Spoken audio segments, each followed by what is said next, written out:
All right then. All right then. Right now, greetings and salutations. This is Big J Triple X here, and it's 7:50 p.m.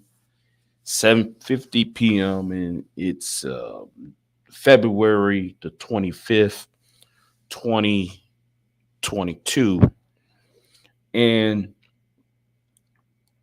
I'm gonna look at the what's going on in the war between Ukraine and the war in its fight against Russia and possibility Belarus, the Belarus um, military as well. According to um, some reports that Kiev, the capital of the Ukraine, has been bombed ever since I want to say Wednesday night. Um, According to some reports, I was watching the British Parliament um, yesterday, and according to the defense minister the defense secretary of the United Kingdom, the British are moving troops from I want to say Germany up to Lithuania, um, Lithuania, because Lithuania is bordered to Russia. I think though, what it looks like, um, there are fears um, that the Russians are trying to the possibility that the Baltic Sea area, Finland, those people might be the next target. That is the fear um, on their end. But I don't think, though, in my opinion, I don't think Putin is going to go for Lithuania or Poland at this point, or even Finland. I don't believe that because like I said previously, a couple of days ago, this is more about securing well, in their mind. And this is my opinion. I don't have no fortune, no crystal ball. I'm not out here predicting but my estimation is is like this. Um, they're trying to create and serve a Slavic um, a Slavic class, a Slavic a Slavic sphere without a Western world's input. That's what I think this invasion is about. But I also believe, though, that Ukraine is not really. I think Ukraine is not really the the real target. Yes, they are being targeted militarily. What in my opinion is is that the former that like the countries that made up the former Yugoslavia, um, Bosnia, um, uh, Serbia, those countries in that region, in the to cross the Adriatic Sea. I think though since they are the same ethnic tribe that Russians are, I think though he's trying to create a space for Slavic people only, a pan-Slavic, world, position of world, and that's what I mostly think this is really about. Um, not what people think is just solely about um, not wanting just NATO away from Russian borders. It's more about um, the Russians don't want, or should I say, the leadership of Russia don't want no, scratch that. They want um, a pan-Slavic um, union, army. I mean, a union or a coalition, or some somewhere where people of the same ethnic tribe will be in a more secure area, while lesser influence. That's the best I can say. For lack of better word, for lack of to put it in layman's terms, that's what I believe was going to happen. That's what I believe was happening. And I was expecting people to be here for the live stream. Um, but anyway, I was going to talk to somebody from Poland. There are about two people I want to talk to. One of them is from Poland. The other one is from Eastern Germany. I was just going to talk to them on here, see if they pop up. They have not popped up yet, probably because of time restraints, um, and so forth. Because I know they're pretty much at middle of the night right now, early morning, I guess. Yeah, about what, 6, 7, 9 hours early, um, or ahead of me, I should say. So like this is kind of bad on my end. So since it's the second day,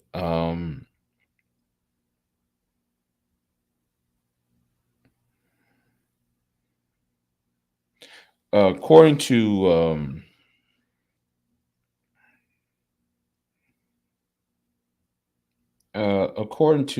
the NBC News here. Well, actually, I'm sorry. This is old information.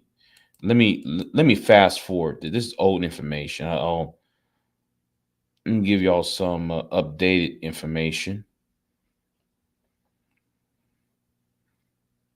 This is from the New York Times here, and it says the Russian assault on Ukraine slows after an aggressive start. The invading forces have faced stiff resistance, but President Vladimir Putin of Russia could quickly send in more troops, Pentagon official says. Um, for the Russian military, the difficult part came quickly. On the first day of President Vladimir Putin's invasion of Ukraine, his generals and troops followed a textbook strategy for land invasions. They attacked the country's military installations and air defensive systems, with missiles launching from the air, sea, and land, seeking to take ownership of the skies, and sped forces to Kiev, the capital, with the goal of decapitating the government of the democratically elected Zelensky. But then things slowed. One of the things that crossed the border of another country with tanks and artillery protected by air warplanes above. Pentagon officials and an analyst says, you know, I want to say something too about these analysts. Y'all really the analysts on here very uh they always want to talk tough, but they never really um they always talk in a certain perspective. They don't bring all perspectives in. If you're going to put me analyze something, bring every perspective in. You're going to be an analyst anyway. It is another thing entirely to lay siege to cities and an army populated by people willing to put their lives on the line to protect what they view as their sovereign right to self determination. Within the day of entering um, Ukraine, Russian forces lost some momentum. Senior American and British officials say as Ukrainian fighters mounted a resistance. No population centers have been taken. A senior Defense Department reporters at the Pentagon on Friday, nor had Russia yet managed to achieve air supremacy over Ukraine, partly because the Ukrainians are using mobile systems and partly because Russian missiles have hit old air defensive sites, which could show a flaw in Russian intelligence. The Ukrainian air defense and missile systems were degraded, he says, but the country's air force was was still flying planes denying air access to Russia. In addition, officials say Russian was conducting most of its initial operations during the day, so suggesting its ability to fight at night, the hallmark of the American military, was less effective. Ukrainian forces continue to uh, um, offer strong resistance, says Lieutenant General Jim Hockenhull, a British uh,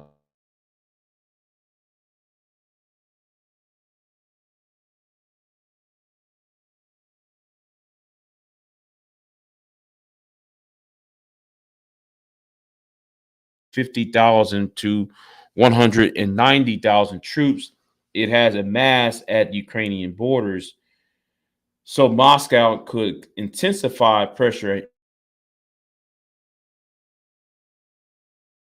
Still in the initial stage of the operation that could take 2 to 3 weeks to seize most of the country. Officials say Russia has begun an amphibious assault from the Sea of Zephyr near um, Martopol in the south, and thousands of Russian naval infantry are coming shore there, with military officials assessing the plan is to be more is to move toward the city and Russian military with its decisive edge in cyber warfare, tanks, heavy weaponry, missiles, um, fighter planes, warships, and sheer numbers dwarfs that of Ukraine. But wars are not fought on paper alone. While Russia has established attack lines into three cities: Kiev in the north, Kharkov in the northeast, and Kherson in the south. Ukrainian troops are fighting to hold all three. Significantly, this senior U.S. defense official said Ukrainian command and control remains intact. Okay. Well, I ain't gonna read the whole thing. Though. I'm just putting that there. Hey, what's going on, Golden Goddess? Shout out to you, Golden Goddess. What's going on with you? Yeah. That's from New York Times an hour ago. Um,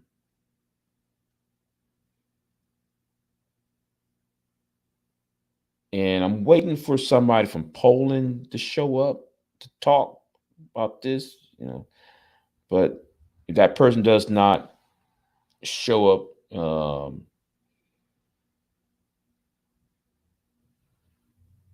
in time, I'll do a little bit more about this, and then I'm gonna hang it up.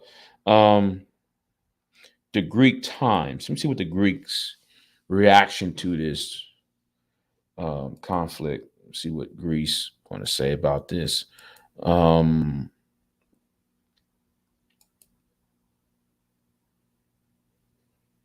yeah, the Greek Times. I think this is since this is in Greek. I wonder if is this a Greek American or just Greek? Um, okay. Well, okay, it's in English. Okay. Um, the Russian Ukraine military conflict has sparked concern for Greek ships in Black Sea, with Greek port authorities operations center announcing it is continuously contact with the captains of Greek flag or owned ships in the Black Sea, and necessary directions has been issued. Said the shipping island policy minister. Well, it's a Greek name, Polygophicus. Hope I pronounced that right. Said on Thursday, adding he has spoken with the captains himself. Also, relevant services of the Hellenic Coast Guard headquarters are in contact with the Ministry of Foreign Affairs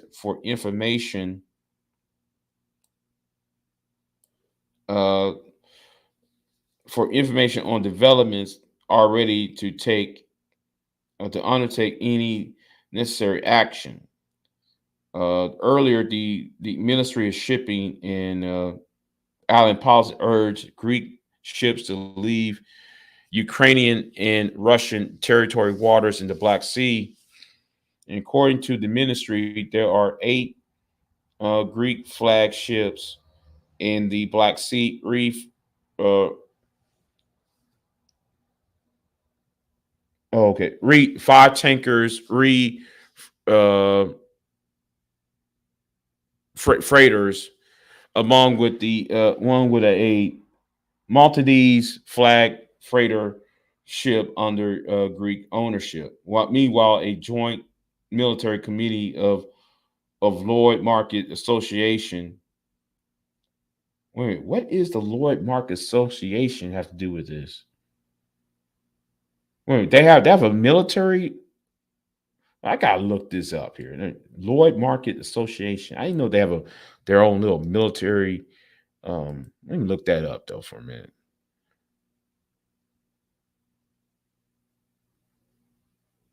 Okay, that's a. But why would they have a British? Okay, why would they have a military? You know what? Let me back that up. They have their own little corporation that says it had their own military. Um, has listed Russian and Ukrainian waters of the Black and Alpha Sea, Zivas Sea in the list of areas of increased military piracy, terrorism, and related dangers. Based on the above announcement of the LNA, the terms and conditions of insurance. Oh, that's right. That's right. They are an insurance company. That's right. Yeah. But that's still, why would an insurance company need their own military unit? Anyway, um, I'm still on that. I gotta read up on that part. Um, against wars risk located in the area in question are changed and will be the subject to special negotiations between ship owners and insurers. As far as seafarers are concerned, the announcement does not currently affect their terms of service. Okay, I think that's it. That's the rest of the article. Yeah, I'm gonna look up this Lloyd Marcus Association thing. Though. I'm gonna look that up in a minute. So, um, I'm waiting for people to come over. I gotta look that up. Oh, okay. They're part of Lloyd's of Austin. Lloyd's of not Austin. I mean Lloyd's of London. It's an insurance group. So anyway, let me look this up too. There's another thing though I'm gonna look up. I'm gonna look at the other perspective. You know what? Better yet. I'll do this. I'll do one better. Let me go on YouTube and we go. Yeah, I think this mouse is about.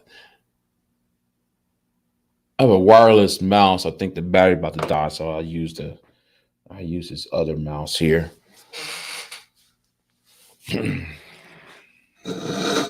I'd rather have a wireless mouse instead of using the mouse pad or the mouse pad thing here.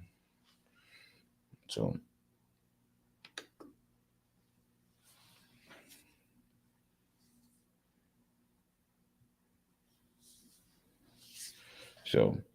anyway, where was I at?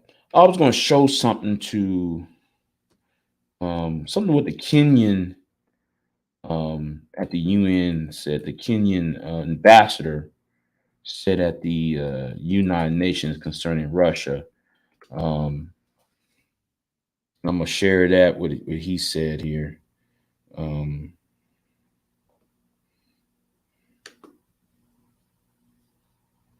this is why doesn't every home in the U.S. have these stupid ads? They get on my nerves. So anyway, let's go over here for a minute.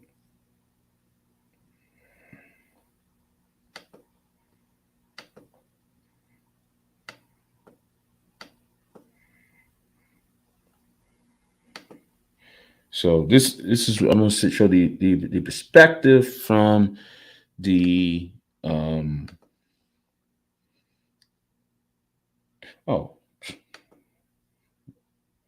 I'm hitting at the wrong place.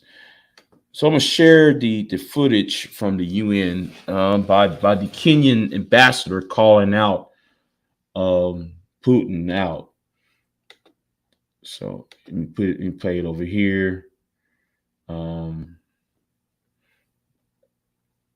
And let me put it in theater mode.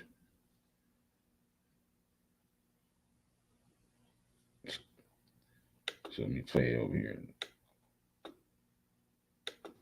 Kenya and almost every African country was birthed by the ending of empire. Our borders were not of our own drawing.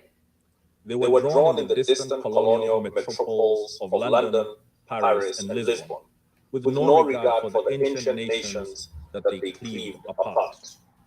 Today, across the border of every single African country live our countrymen, with whom we share deep historical, cultural, and linguistic bonds. At independence, had we chosen to pursue states on the basis of ethnic, racial, or religious homogeneity, we would still be waging bloody wars these many decades later. Instead, we agreed that we would settle for the borders that we inherited. But we would still pursue continental political, economic, and legal integration.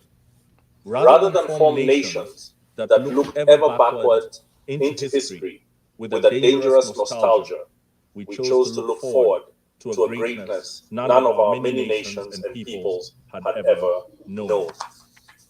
We chose to follow the rules of the Organization of African Unity and the United Nations Charter, not because our borders satisfied us, but because we wanted something greater, forged in peace.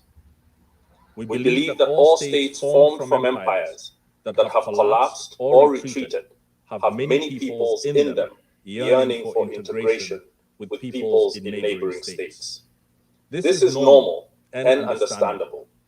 After all, who does not want to be joined to their brethren and to make common purpose with them? However, Kenya rejects such a yearning from being pursued by force. We must complete our recovery from the embers of dead empires in a way that does not plunge us back into new forms of domination and oppression. We rejected irredentism and expansionism on any basis, including racial, ethnic, religious, or cultural factors. We reject it again today. Okay, let me go over here.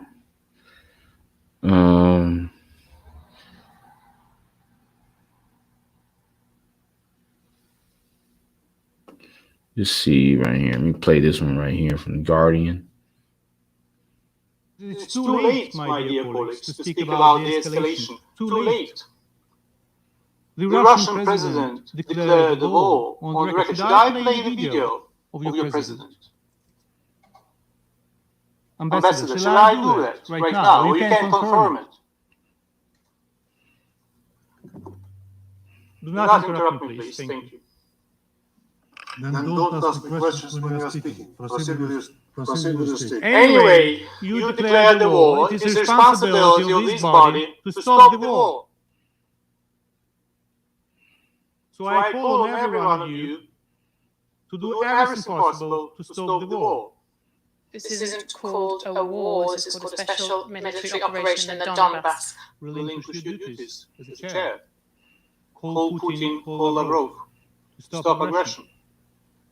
And I welcome the decision of some members of this council to meet as soon as possible to consider the necessary decision that would condemn the aggression that you launch on my people. There is no purgatory for war criminals. They go straight to hell, Ambassador.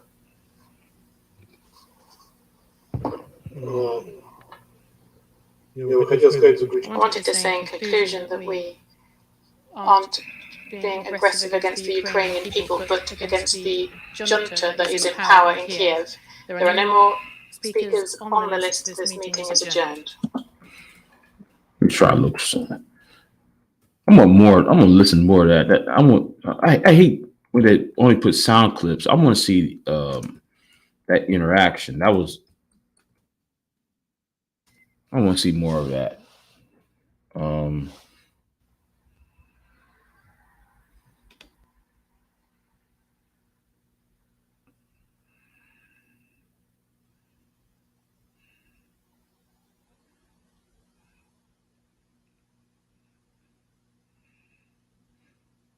Yeah, I think this is it right here. Time tracking is fun, said no one ever. That's why we designed Connect Team's time clock to simplify time tracking. Your deskless employee pulls out their mobile and taps the time clock to clock in. They can even classify their hours under a project, customer, or site. And that's it. They're clocked in with all the information right there. Where, when, and on what. Oh, and by the way, with this widget on their home screen,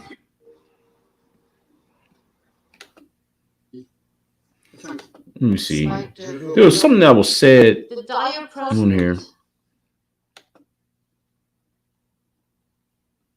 Negotiations that will deploy today.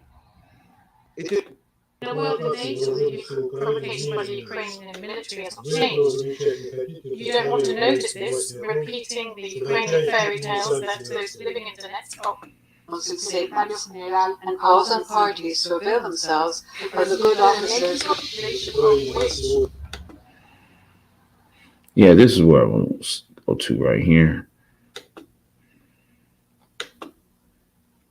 Briefly, I would like to inform you that from his the occupation of Ukraine is not in our plans. The aim of this special operation is to protect the people who for over 8 years have been suffering genocide from the Kiev Для regime. этого мы будем And for this стремиться к we will демилитаризации, demilitarize денацификации and Украины, de-genocide а of также Ukraine, преданию and суду also тех, кто совершил многочисленные кровавые and преступления hold против accountable those who мирных, carried out so many в том crimes числе against civilians, граждан including Российской Федерации. including citizens of the Russian Это Federation. решение This было decision принято в was соответствии made с in статьей line 51 with Article Устава 51 ООН, of the UN санкции Charter, Совета Федерации sanction Российской of the Федерации Russian и Federation исполнение соглашения о and дружбе, fulfilling взаимопонимании, взаимодействии. the agreement Сейчас of поступает новая информация. Let me skip over that. I want to talk about what's Well, distinguished members of the Security Council, Secretary General,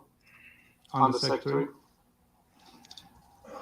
Before I try to deliver parts of the statement that I came here with tonight, most of it is already useless since 10 p.m. New York time. I would like to cite Article 4 of the UN Charter. And it says, membership in the United Nations is open to all other peace-loving states which accept the obligations contained in the present Charter and in the judgment of the organization are able and willing to carry out these obligations.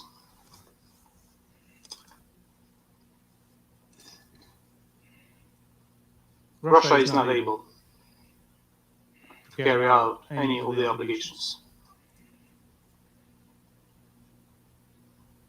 The ambassador of the Russian Federation 3 minutes ago confirmed that his president declared a war on my country. So before I read parts of my statement, I would like to avail of the presence of the Secretary General and request the Secretary General to distribute among the members of the Security Council and the members of the General Assembly the legal memos by the Legal Council of the United Nations dated December 1991, and in particular the legal memo dated 19th of December 1991. The one that we've been trying to get out of the Secretariat for a very long time and we were denied to get it. The Article 4, Paragraph 2 of the Charter reads, the admission of any such state to membership in the United Nations will be effected by a decision of the General Assembly upon the recommendation of the Security Council.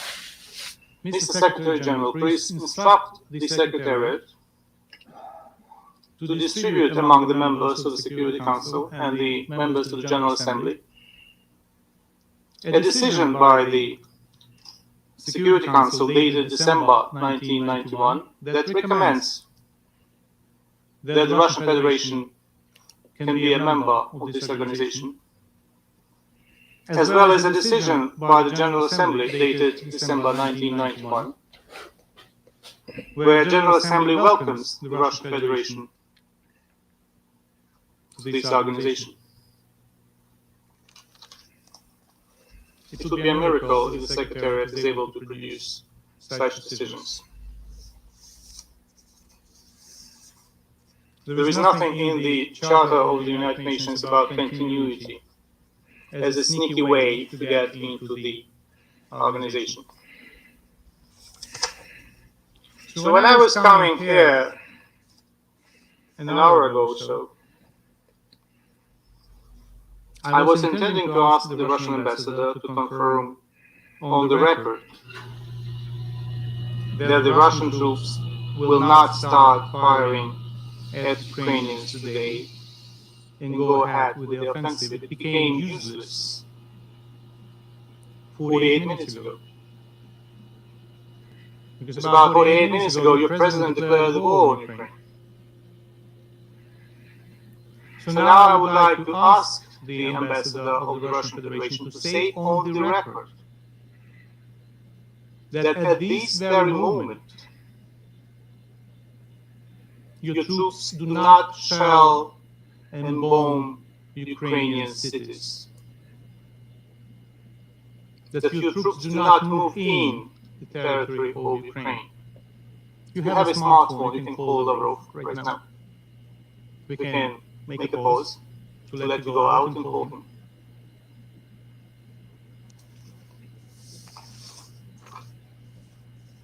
If you are not in a position to give an affirmative answer, the Russian Federation ought to relinquish responsibilities of the President of the Security Council, pass these responsibilities on to a legitimate member of the Security Council, a member that is respectful of the Charter.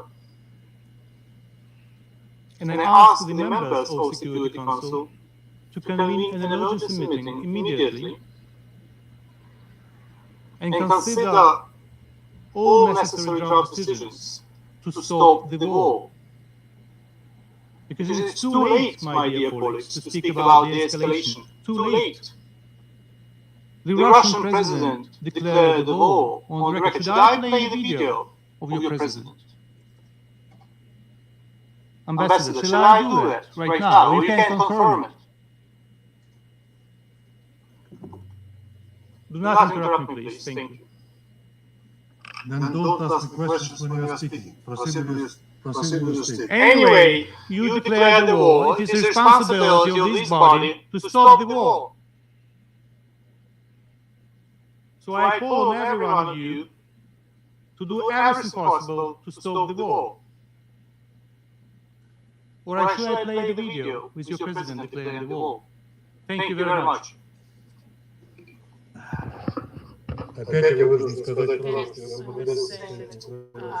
Thank the reference of Ukraine statement and questions. I was planning to answer them because I already said that I know at this point, waking up Ms.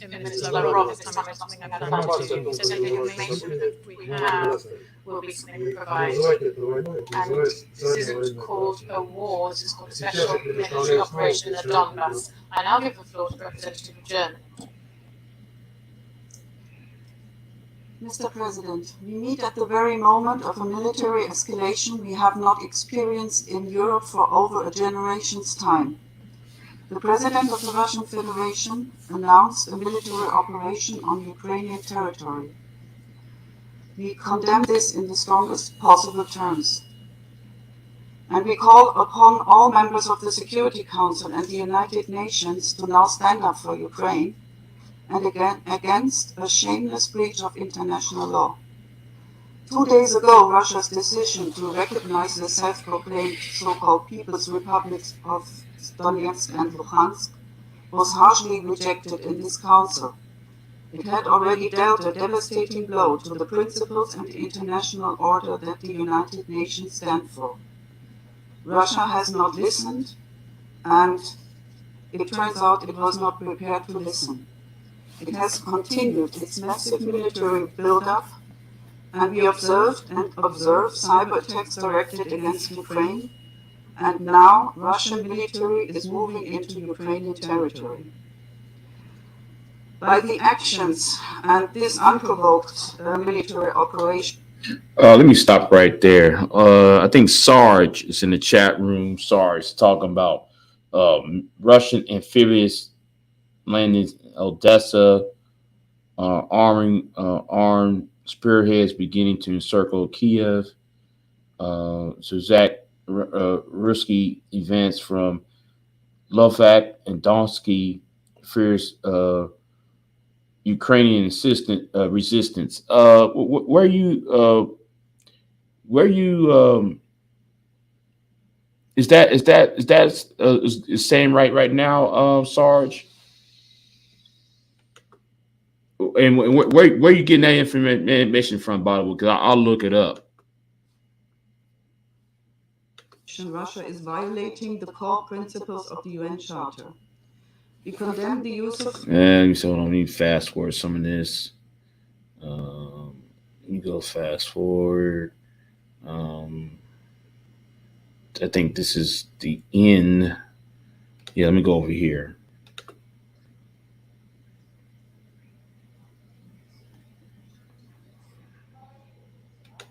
It is the third time in a row that Russian presidency has not allowed us to speak under the Rule 37.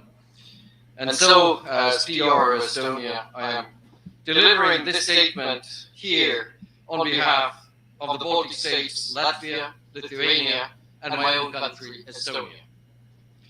We welcome and underline the urgency of today's emergency meeting on the UN Security Council, the fourth over the last 4 weeks, to discuss the latest developments concerning Russia's further aggression against Ukraine.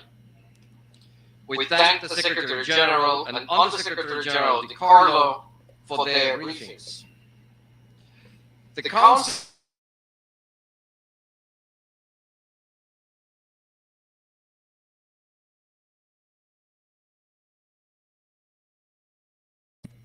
step as a result of a deliberate policy of aggression by the Russian leadership, and that has led us to this conflict. We unequivocally condemn. So Sarge, so you said you got sources inside of Ukraine, right? You said you got your own sources. Okay. I'm not going to question that. The announcement by President Putin and the military operation in Ukraine. It is unprovoked and unlawful act of aggression. Ukraine is facing a repeated violation of its territorial integrity after the illegal annexation of the Autonomous Republic of Crimea and the city of Sebastopol in 2014. Acts of aggression and the use of force are violations of international law, including the UN Charter that require accountability. We call on all UN member states and UN bodies to prevent the pending war and put a stop to the violations against the state and people of Ukraine. The request for military assistance by Moscow from the so-called People's Republics of Donetsk and Luhansk announces a very dangerous additional step against Ukraine's sovereignty. It would risk thousands of lives. It follows the decision by President Putin to recognize the non-government-controlled areas of Donetsk and Luhansk oblasts of Ukraine as independent entities, and the ensuing decision to send Russian troops into these areas, preceded by the unprecedented buildup of troops on Ukraine's border. We have strongly condemned these decisions as blatant breaches of international law, including the UN Charter, as well as of the Minsk agreements. We heard numerous similar messages of condemnation and concern from among countries around the world, across all regional groups at the General Assembly today. We have heard from the UN Secretary General, who stated that the decision of the Russian Federation to recognize the so-called independence of the Donetsk and Luhansk regions is a violation of the territorial integrity and sovereignty of Ukraine, and inconsistent with the principles of the Charter of the United Nations. It undermines the United Nations itself. The UN should not share the fate of the League of Nations. The Secretary General also made clear his concern about the perversion of the concept of peacekeeping. Troops entering the territory of another country without its consent are not impartial peacekeepers. Nor are they peacekeepers at all, as he pointed out. They are called invaders. Yet we know today that these persistent calls for the respect of international law, diplomacy, and dialogue continue to be unheeded. We underline that the Russian Federation's use of force against Ukraine is completely unjustified and unacceptable. It must be met with unity, firmness, and determination in solidarity with Ukraine. The European Union has responded to the latest violations, including with additional restrictive measures. we stand ready to adopt more wide-ranging political and economic sanctions. Russia's actions against Ukraine are not a matter just for Ukraine or for Europe. They have severe implications globally for every UN member state and the rules-based international order. We urge the Russian Federation, as a party to the conflict, to reverse the recognition of the so-called People's Republics, uphold its commitments, abide by international law, and return to the discussions within the Normandy format and the Trilateral Contact Group. It has a clear responsibility under international law to work to find a peaceful settlement of the conflict. We strongly urge Russia to respect the principles of the UN Charter, to refrain from any further escalatory actions, and to engage in meaningful diplomacy. We reiterate the unwavering support of Estonia, Latvia, and Lithuania for Ukraine's sovereignty, independence, and territorial integrity within its internationally recognized borders. We, within the international community, stand in solidarity with Ukraine. Thank you.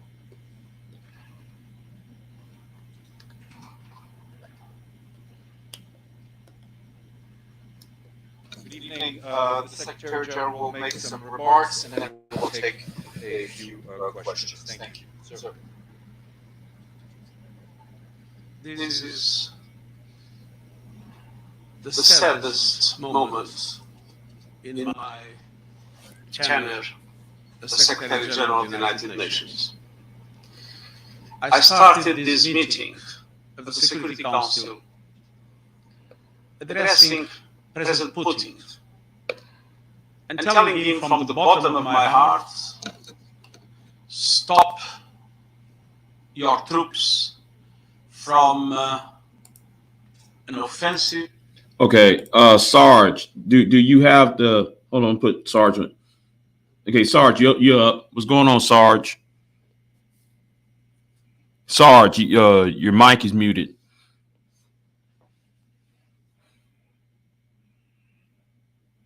Sarge, your mic is muted. This is probably your first time on ScreenYards. I think this is your first time on ScreenYards, though. Okay, I had to find the button to unmute it. Can you hear me now? Sergeant. Yeah, I hear you now, but also hearing feedback, Sarge. It's all good. Sarge, your mic is muted. Can you? Is it muted again? I hear you. Okay, yeah. Your mic. I'm hearing myself. I know. I got to turn off the live This is stream. probably your first time. Right. Go ahead. Yeah, I got to turn off. On ScreenYards. So. Yeah, I got to turn off the live stream volume. Can you hear me now? Yeah, I hear you now, but also hearing feedback. Yeah, I know. I got to find the button to turn down this volume on the live feed. Can you? Is it muted again? I hear you. Okay. Okay, how's that? Okay, I hear you now. What's going on, Sarge? Right. Go ahead.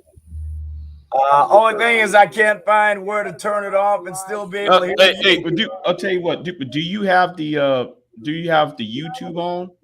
Yeah, I got YouTube on. Yeah. Can you button to turn down this volume? close out the YouTube. Okay, out. I got it. Will do. Okay. Oh, he left. Oh, come on back in, Sarge. You dropped off.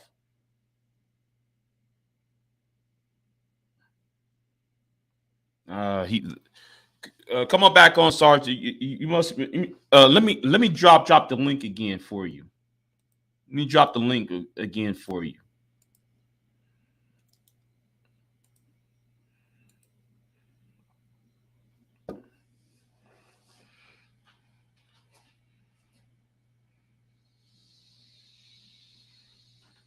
I'll just put it right here at the bottom. Yeah, I'll put it right at the bottom.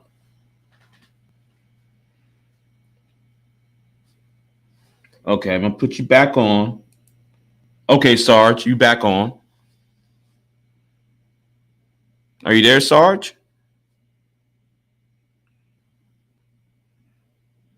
You muted Sarge. Okay, A there military you go. engineer Now I discovered gotta this phone shut up conduction this technique because other of Beethoven, feed. the 18th century composer. I gotta do it without shutting Beethoven you was off. almost completely deaf, but found a way to hear the piano vibration by connecting his There we go. jawbone to the Hold on a piano minute. through a rod and clenching it with his. Okay, I think I got it now. Can you hear me? Oh, yeah. I hear you good. What's going on, Sarge? Oh, it's all good, man. It's a little bit confusing, but I think I got it figured out here. Okay. So you saying though they're surrounding the Capitol right now? Well, according to the reports I've got from, I've got several people who I'm in contact with in Ukraine. I met them a long time ago. We were talking about the annexation of the Crimea, and I learned I've been in touch with these people ever since. That was about 2014, and they are telling me one of them is in the army, Ukrainian army. A couple others are civilians. They've been called up as civilians. They've been issued assault rifles. They've gone back home. They're standing by to be called up. They're giving out assault rifles to civilians like 90 going north. And they're telling them they got to be prepared to resist. People from all men from 16 to 60 years of age have been mobilized by presidential order. Oh, shit. Yes, Hold on. yes. I mean, they are literally calling up their militia. And they are prepared to fight. Mm-hmm. And it's grim there, but the will to resist appears to be very, very, very strong. Yeah, I saw some footage. I was going to show you the footage on here, but I didn't know whether YouTube would allow me to show you the footage. They were showing a helicopter being shot down. They showed they showed a helicopter. But actually, I'm kind of interested in seeing Russian-made military hardware going against other Russian-made. Yeah, I've already been checking into that, Jay. I just wondering the KA helicopter gunship that the Soviets have been bragging on so much. Well, several of them have been shot down.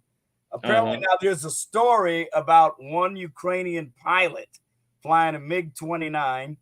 Now, they are saying that he shot down 6 aircraft in one day. I don't know if that's propaganda or not, or if it's true, but that's what they're reporting. I have seen pictures of several T-72Ms, which is the main battle tank of the Russian army, the newer version of T-72. I've seen them hit by anti-tank javelin missiles, and they flip their lids. You know what I mean? Their turrets are blown off. Yeah, American made. It was American made. Yeah, American anti-tank missiles, right? Yeah. And what's interesting about that is that you rarely see that with an Abrams because they got the blow-off panels in the where the main gun ammunition is stored in the turret. That rarely happens with an M1. In fact, I don't think it's ever happened. But it's common in the T-72 because the way they store the ammunition there. And they got that auto loader that takes up a lot of space, and the rest of it they have to devote to ammunition storage in the turret, which makes that particular model of tank, when it's penetrated by a shaped charge projectiles like a javelin uses, is very subject to catastrophic ammunition failure, blow-ups, and failure. That's why you see so many with flip turrets. You saw it in the Gulf War, and you saw it in when the United States went in Operation Iraqi Freedom. So I'm kind of reassessing a lot of that Russian equipment. It's not quite as all powerful as I was thinking. Although it's still more than capable, provided it's properly handled at the tactical level to do the job that needs to be done. What counts more than equipment is how well the people who operate it are trained. That's right, but I believe that Russian hardware is more of a functional than style. But don't get me wrong, it's good, but I'm just saying that a lot of it is compared to others, it's rudimentary. They don't pay a lot of attention, like in their tanks and armored fighting vehicles, the crew comfort, which is important if they got to stay in those vehicles for long periods of time, because it affects crew efficiency. Having a tank crewman and tank commander, believe me, I understand that very well. And but like I said, it's more than good enough provided the crews are well trained and the tactical doctrine is good and well understood. Even though, you know, it might lead to higher losses, still, if the crews are well trained and they know what they're doing and they're well led, that doesn't matter that much. That's more important that they be well trained and know how to use equipment in good tactical direction. But do you think though they have enough equipment to occupy, or do you think that this is just an attack? They're just attacking rather than just occupying. Given what I know about the state of the Russian army at this time, I think what they have the capability to do is to perhaps even crush the Ukrainian resistance. Do I think they have enough capability to occupy them long term? Absolutely not. Unless they can get the Ukrainian people to come on board, there is no way they're going to be able to occupy that country permanently, at least the western part of Ukraine, certainly. There's no way they're going to be occupy the western part of that country without sustaining unacceptable losses. The Ukrainian insurgency will simply make it untenable for them. That I am certain of. Yes, I think they can win the military victory. But much like we had the trouble in Iraq and Afghanistan, it'll be multiplied tenfold in Ukraine. Yeah, but I was wondering about foreign fighters. When I mean foreign fighters, I'm not talking about the military. I'm talking about people volunteering to join, you know, the partisans. Kind of like how some of the Americans or Canadians joined the British Army. You mean like the Flying Tigers or the Eagle Squad. Right, right. Like the Flying Tigers in China during when the Eagle Squadron in Britain. Right. Yeah. I just want to know how many those people come up, you know, volunteers from, you know, people like veterans from Europe, who are military trained, know how to fly or do or fight on the ground. I just want to know how much they were involved. How long the Ukrainians hold out. If the Ukrainians hold out for a long time, I can guarantee you that you have a situation like the Spanish Civil War where people are going to, volunteers from all around the world are going to start showing up. I know you heard of the Abraham Lincoln Brigade and other. Oh yeah, the Abraham Lincoln Brigade. There you go. You'll have a similar situation in Ukraine. There will be volunteers from all around the world on this one, I guarantee. Because I actually remember when we were fighting ISIS, there was a brigade. It was called the North American Brigade, and it was supposed to send people. What was that woman from Canada? She was with the Kurds. Oh yeah, I know what you're talking about. There was another rather famous Swedish pilot who flew with the Biafrans during the Biafran Civil War and inflicted. He's put together a makeshift squadron of jury-rigged aircraft with armaments and rockets. A lot of them were civilian and military. I think one of the airplanes was like a Cessna. A little bit above that level, but not too much. But they jury-rigged it with rockets and machine guns and all that, and they actually inflicted severe losses on Ghani or Nigerian MiGs. They caught them on the ground and they strafed them. It doesn't take a lot of imagination. Not if you're determined to resist. Insurgents can put up. After World War II, the Ukrainian insurgent army gave the Soviets fits. Thousands of Soviets were wounded and killed fighting the Ukrainian insurgent army after World War II. I forgot about that. Yeah. You might have looked it up. In fact, there was one Russian field marshal that was killed in an ambush. And that was after the World War II, right? After the Germans. After the Germans surrendered. Yeah, because I thought there was problems. Well, they was having like a civil war sorts among the Serbian the Serbs had their little. I think you think about what happened in Yugoslavia. What happened in Russia was something. Look, there are many Ukrainians. Look, when the Germans marched into Ukraine, you saw many Ukrainians greeting the German army as liberators initially. Mm-hmm. I mean, they did all kind of pictures of it, and it was genuine because of the horrors that Stalin had inflicted on the Ukrainians, particularly the Holodomor. Have you heard of that term? No, I have not. It was a deliberate famine induced by Stalin when the kulaks, which are the middle class peasants who ran the farms in Ukraine, and there were others, but mainly they were farmers who were kind of middle income in Ukraine. They resisted the collectivization of the farms. Mm-hmm. Stalin crushed them ruthlessly, not only with arrests and sending them off to gulags and camps, but he also induced a famine that led to the deaths of 4.5 million Ukrainians. And the Ukrainians didn't like this. And that's why when the Germans marched into Ukraine, they were warmly received. It was just the insane racial policies of Adolf Hitler and the Third Reich that alienated many of them. Nonetheless, thousands, tens of thousands of Ukrainians formed what they called Hilfsvilliger volunteers with the German army. They volunteered and put on German uniforms and fought with the German army. Wasn't it part of the Iron Gate, or was that the Czechs?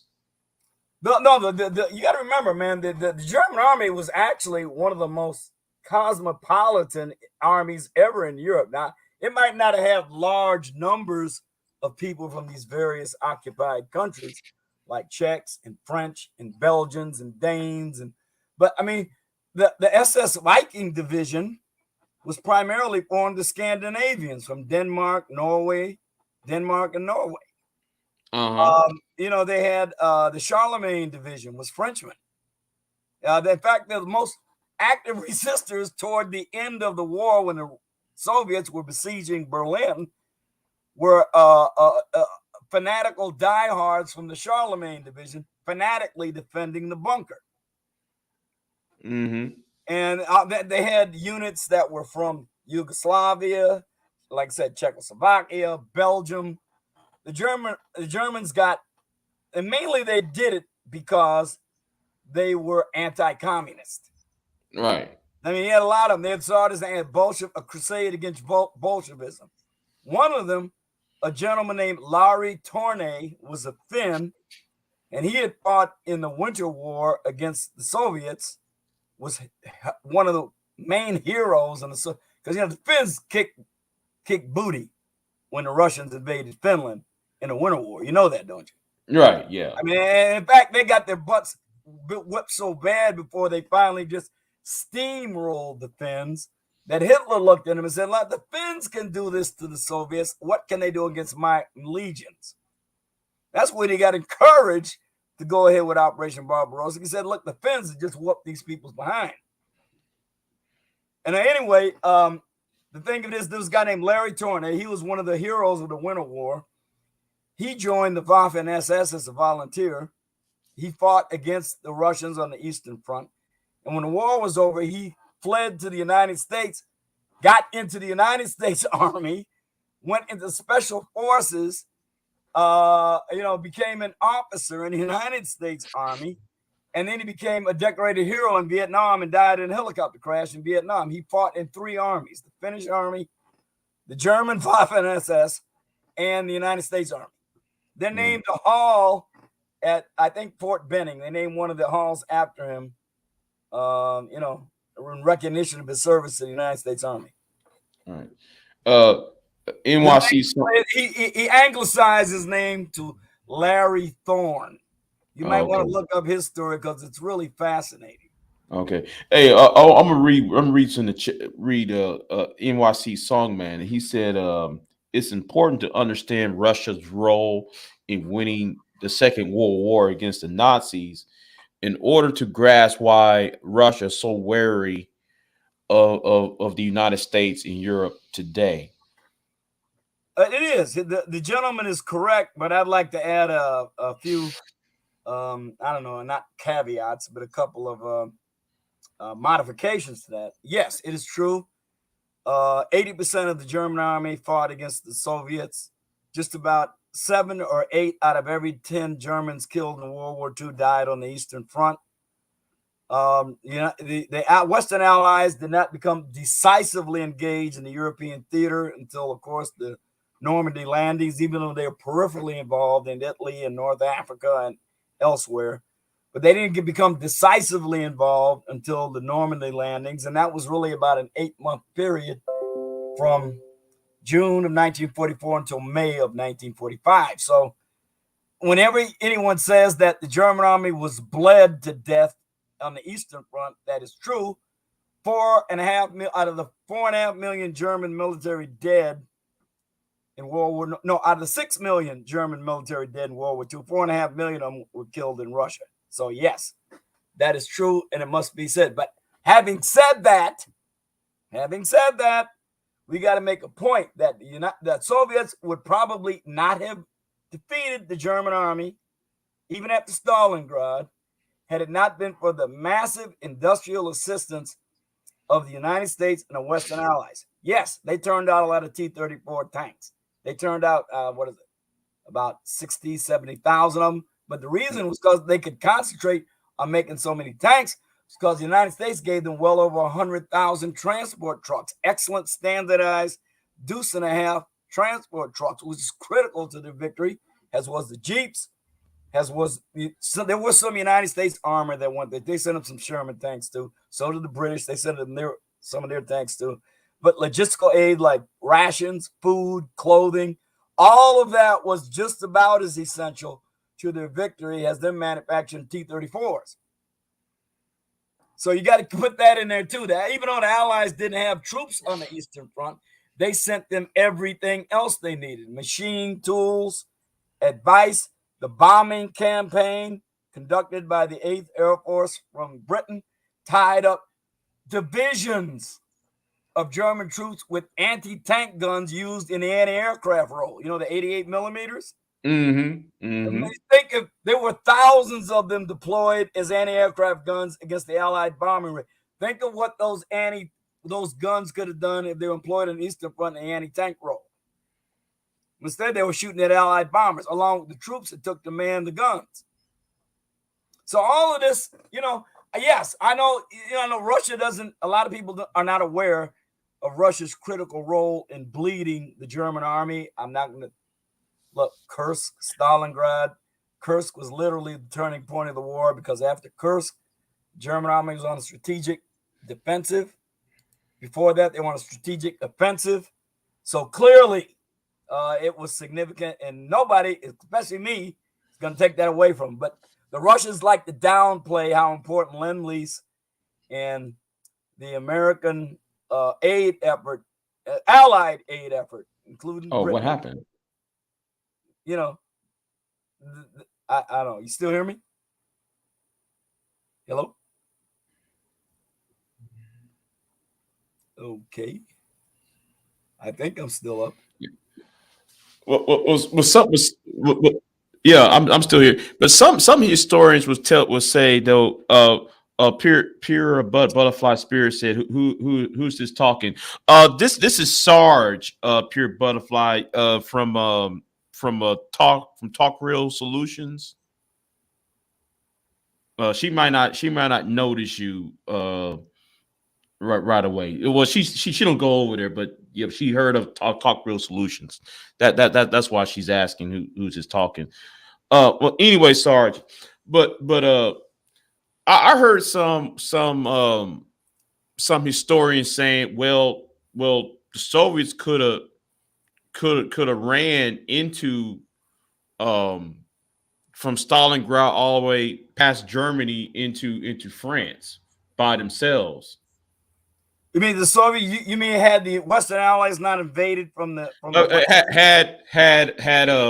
had if Normandy would have failed in America and Britain kind of and Canada kind of try to regroup somewhere else. Now I've heard that argument advanced, and it has a lot of merit. But please let us not disregard that 25% of the German army is 25% of, even when they were losing, one of the best tactical armies that has ever been fielded. And think, if they would end to be that, if that 25% of the German army, not tied up with the Allies in the West, had been free to move east and tangle with the Soviets, well, maybe Operation Bagration, in which they destroyed Army Group Center, might not have happened because Germany would have had the reinforcements to bottle it up. Instead, it was tied up in Normandy. The 7th Army, German 7th Army, was tied up in Normandy. The reserves that Hitler was holding in reserve in Pas-de-Calais and all that, they would have been committed to the Eastern Front. So, I mean, it's not like the Western Front wasn't significant and important, because it was. I mean, you can play the what-if game all day long, but it's clear that even losing, the German army was inflicting severe losses on the Soviets, even after their most catastrophic defeat, the destruction of Army Group Center in July of 1944. But do you think, though, if Normandy would never occurred, or the battle Normandy would have lost, do you think, though, they would have had negotiated for peace instead of just running into Berlin and sacking that city and all that? But do you think the war would end it differently? Well, the idea behind the July 20th assassination plot of Adolf Hitler by some members of the German army, the Ops Corps of the German army, was predicated on the idea that with Hitler out of the way, they could form a new government that would make negotiations with the Western Allies, obtain a separate peace, so then they could be free to turn all of their remaining resources against the Red Army and achieve a stalemate there. Now, remember, unconditional surrender was something that the entire Allies agreed upon, but the Normandy front succeeded. The only way for that, I think, to have worked would have been had they driven the Allies back into the sea, or else completely stalemated the Allies in their attempt to break out from the Normandy bridgehead at Saint-Lô, when they finally did break out and they let Patton loose, running wild across Brittany. Had that not happened and they bottled up the Allies in Normandy or driven them back in the sea, as Hitler tried to do it at Montan, he made a counterattack, Operation Lutic. He said, well, I can drive them back in the sea. Well, the Allies had... You talking about the Battle of the Bulge? No, that was later. Operation Lutic that was later. Was in August. It was a counterattack at Montan, where they were trying to drive a wedge between the British in the east, fighting toward Caen, and the Americans on the west. And they tried to drive a bridge a split in between them. He was trying to drive to the sea and split the two armies, and then swing around and encircle both of them and defeat them in detail. At least that was the idea. But the Allies were reading the German mail. Remember Enigma? Yes. They had gotten wind of the German attack, and they were able to make some measures to prevent them from doing it. So that didn't happen. But had it happened, it might have been a different kettle of fish, because American people might have said, wait a minute now, but all this effort, because the buildup in Normandy took years. They wanted to do a cross-channel invasion in late 1942, early 1943. They would have been defeated and had their behinds whooped then if they'd have gone cross-channel then. They were not ready for it, but a lot of people in the Allied High Command wanted to do it. And there's no way they could have pulled it off. It was a touch-and-go thing to a great extent in 1944 when they were prepared, they had trained, they made all the special equipment, all this other stuff. The German it would made no sense to do it, because the Italians would have reinforced the Germans and whoever was part of the Axis at the time. Well, you got to remember that the Italians negotiated an armistice with the Allies in September of 1943 when the Allies invaded. Yeah, well, I'm talking about in like the context of invading France in 1942. It would have made no sense, because Italy was still part of the Axis powers. They would have, they would have been part of the, they would have helped back the Germans up. Italy was completely absorbed with Sicily, Coming after Sicily, they were pretty much beaten. And in North Africa, they were, I mean, they had defeat after defeat after defeat after defeat, which is why Hitler sent Rommel over there with the 21st Division that made up the Africa Corps. Right. So, I mean, so the Italians, I don't think would have been much of a factor in defending the Atlantic Wall. I mean, Mussolini could barely get enough interest in his own people to defend their colonial possessions in North Africa, much less to go to the Atlantic Wall. Now, they sent some troops into Russia. They sent a couple divisions into Russia as like a token gesture, but they didn't fare too well in Russia against in those cold winters. Yeah, because the Italian army was mostly trying to go into Africa and try to create a, they're more of a, they're he wanted to recreate the Roman Empire. That's what he wanted. Right. Mussolini was trying to, you're right. Mussolini wanted to recreate the Roman Empire. I actually looked at and remember too, he wanted to pick up the stab in the back when he came into the war in France when Germany was defeated France right at the very end of it, so we get on the spoils. Well, he wanted to get some of those French colonial possessions in North Africa. Yeah. So that's why he did it. So he can say, look, we were in on it too. We helped you with it. We won. So now, when you negotiate with Vichy, the Vichy French, well, you got to put lettuce at the table too. Right. And similarly, you see old Vladimir is looking to do kind of the same thing with the Russian Empire. I don't know if people say he wants to recreate the Soviet Empire. I think he really wants to recreate the old Russian Empire under Peter the Great and Catherine the Great. But I'm looking at it. For me, I'm looking at it from more of an ethnic thing, because like you're right. I don't look at, for me, I don't think that he's trying to recreate the Soviet Union. I'm looking at it. I'm talking about, from me, it's more of a Slavic. Because the Russians are Slavic people. They're part of the Slavic tribe, the ancient Slavic culture, and the people. I said this on my live stream the other day, was that his attention, what was going on in Serbia. I don't know if you noticed what's going on in Serbia right now. Do you know? I've heard there is like a rise in nationalism in Serbia, and also in what's that other country? That's right. Yeah, say what? You're right. I've heard some inklings about that, but back to your point just a minute ago about the Slavic people and their connection with each other. Look, the nation of Russia as such really dates back to the 9th century, when it was a state called Kievan Rus. It was founded by Slavic people and Vikings, Vikings who had gone that far afield and set up in there.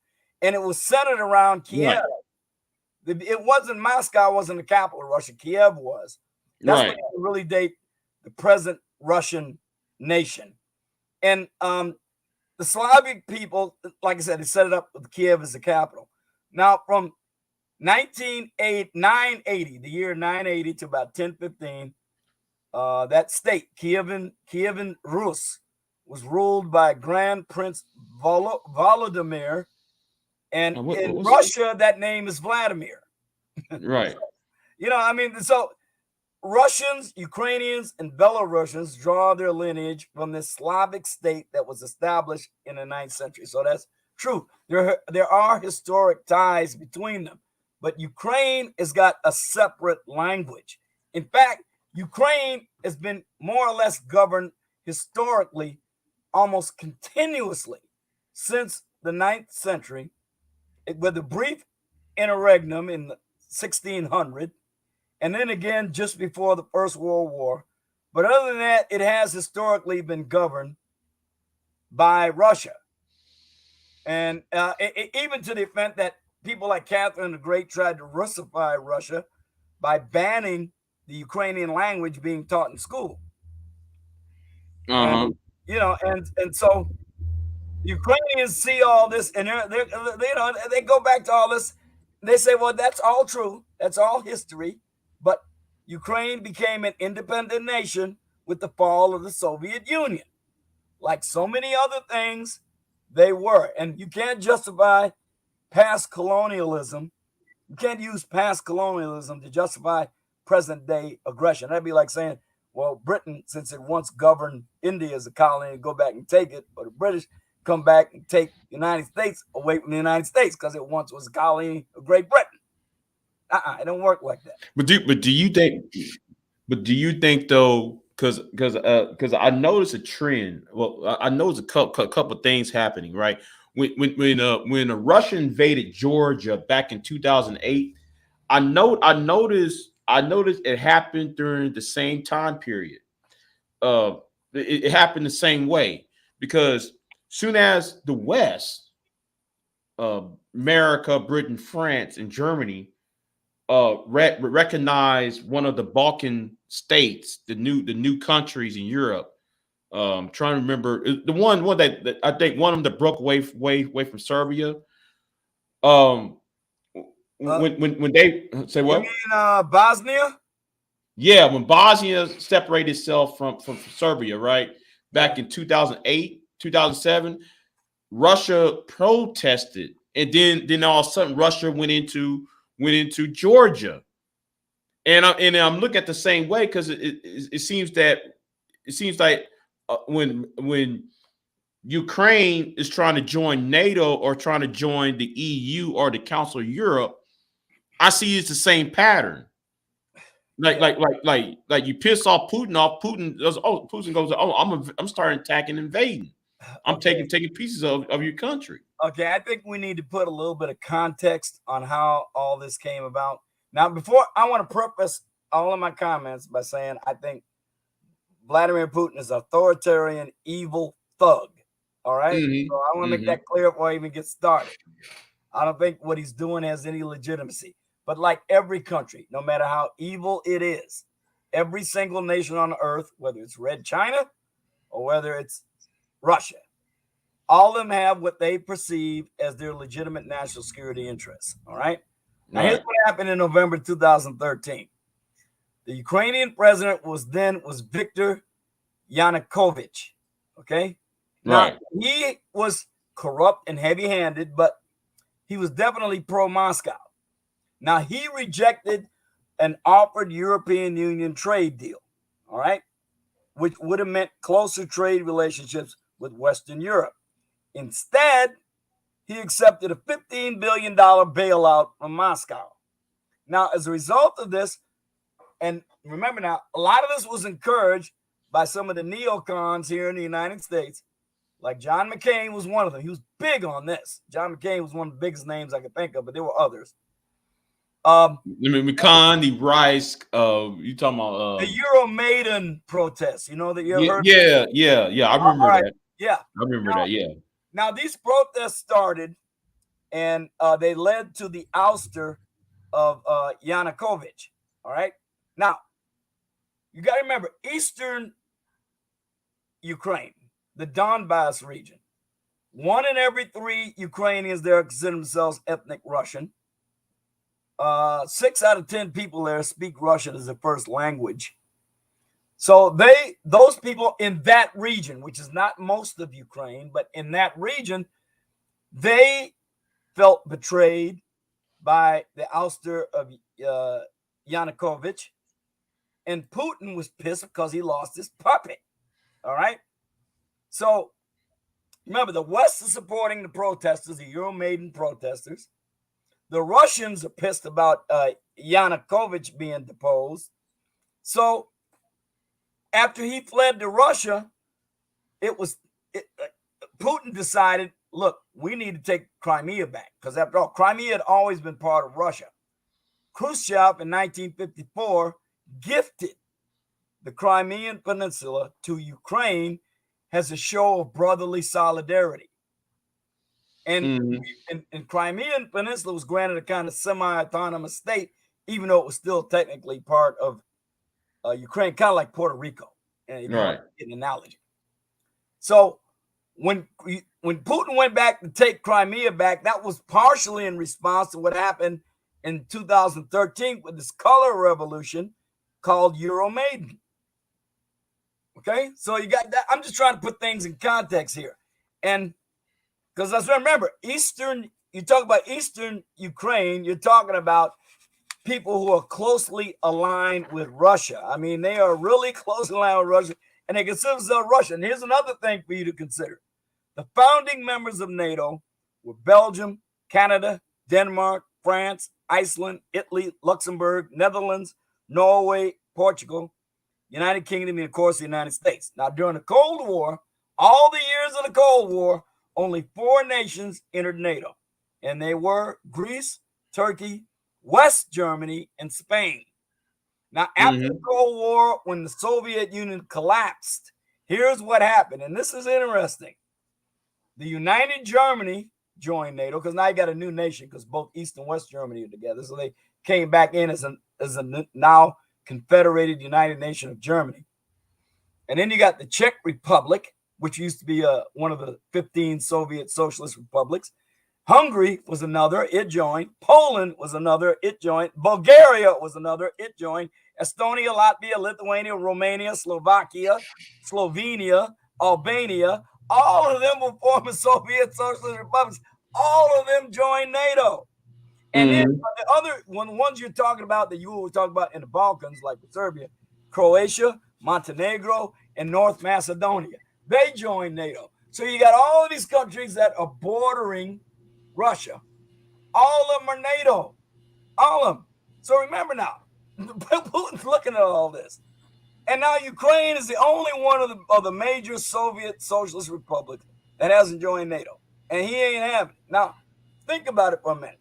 What would we think about a Warsaw Pact nation when the Soviet Union was still around being in Mexico? We didn't like that idea. Cuba, 90 miles off our coast. No, we sure didn't. Now, what do you think we think if you had a Warsaw Pact nation during the Cold War in Mexico, and Mexico decided to join the Warsaw Pact? I don't think we'd view that very well. Even though I think Putin is a thug, and I hope that we can they can get him the hell out of office some kind of way, or but nonetheless, he perceives a national security threat to Ukraine joining NATO. He doesn't want them to join NATO. You got a 660-something thousand square kilometer nation with 44 to 50-something million people, the breadbasket of the steppes of Russia, really. I mean, it's great agricultural land. It's got a lot of iron. It's got a lot of coal. It's got a lot of other things. And they're going to join NATO. And Putin, no, he ain't going to sit still for that. Former KGB guy, hell no. He just ain't going to sit still for it. Well, the thing is, though, you have tactical nukes right on his border. I mean, the tactical nuclear weapons. What did they do with No, that's not that. Well, remember the Treaty of the Budapest Accords. What did they do in the Budapest Accords?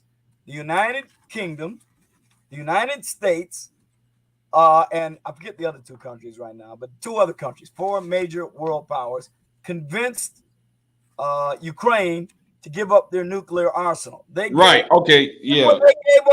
up 176 ICBMs, 1,249 nuclear warheads, 44 strategic nuclear-capable bombers, 700 nuclear-tipped cruise missiles, and 2,000 tactical nukes.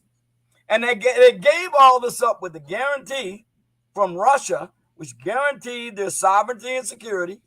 Okay, and this is in 1994. This agreement was made in 1994, and it's called the Budapest Agreement. And the original signatories were Belarus, Kazakhstan, United Kingdom, and the United States.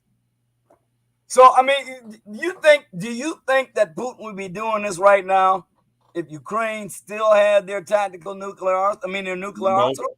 No. But they gave all which is why though I see why he don't want.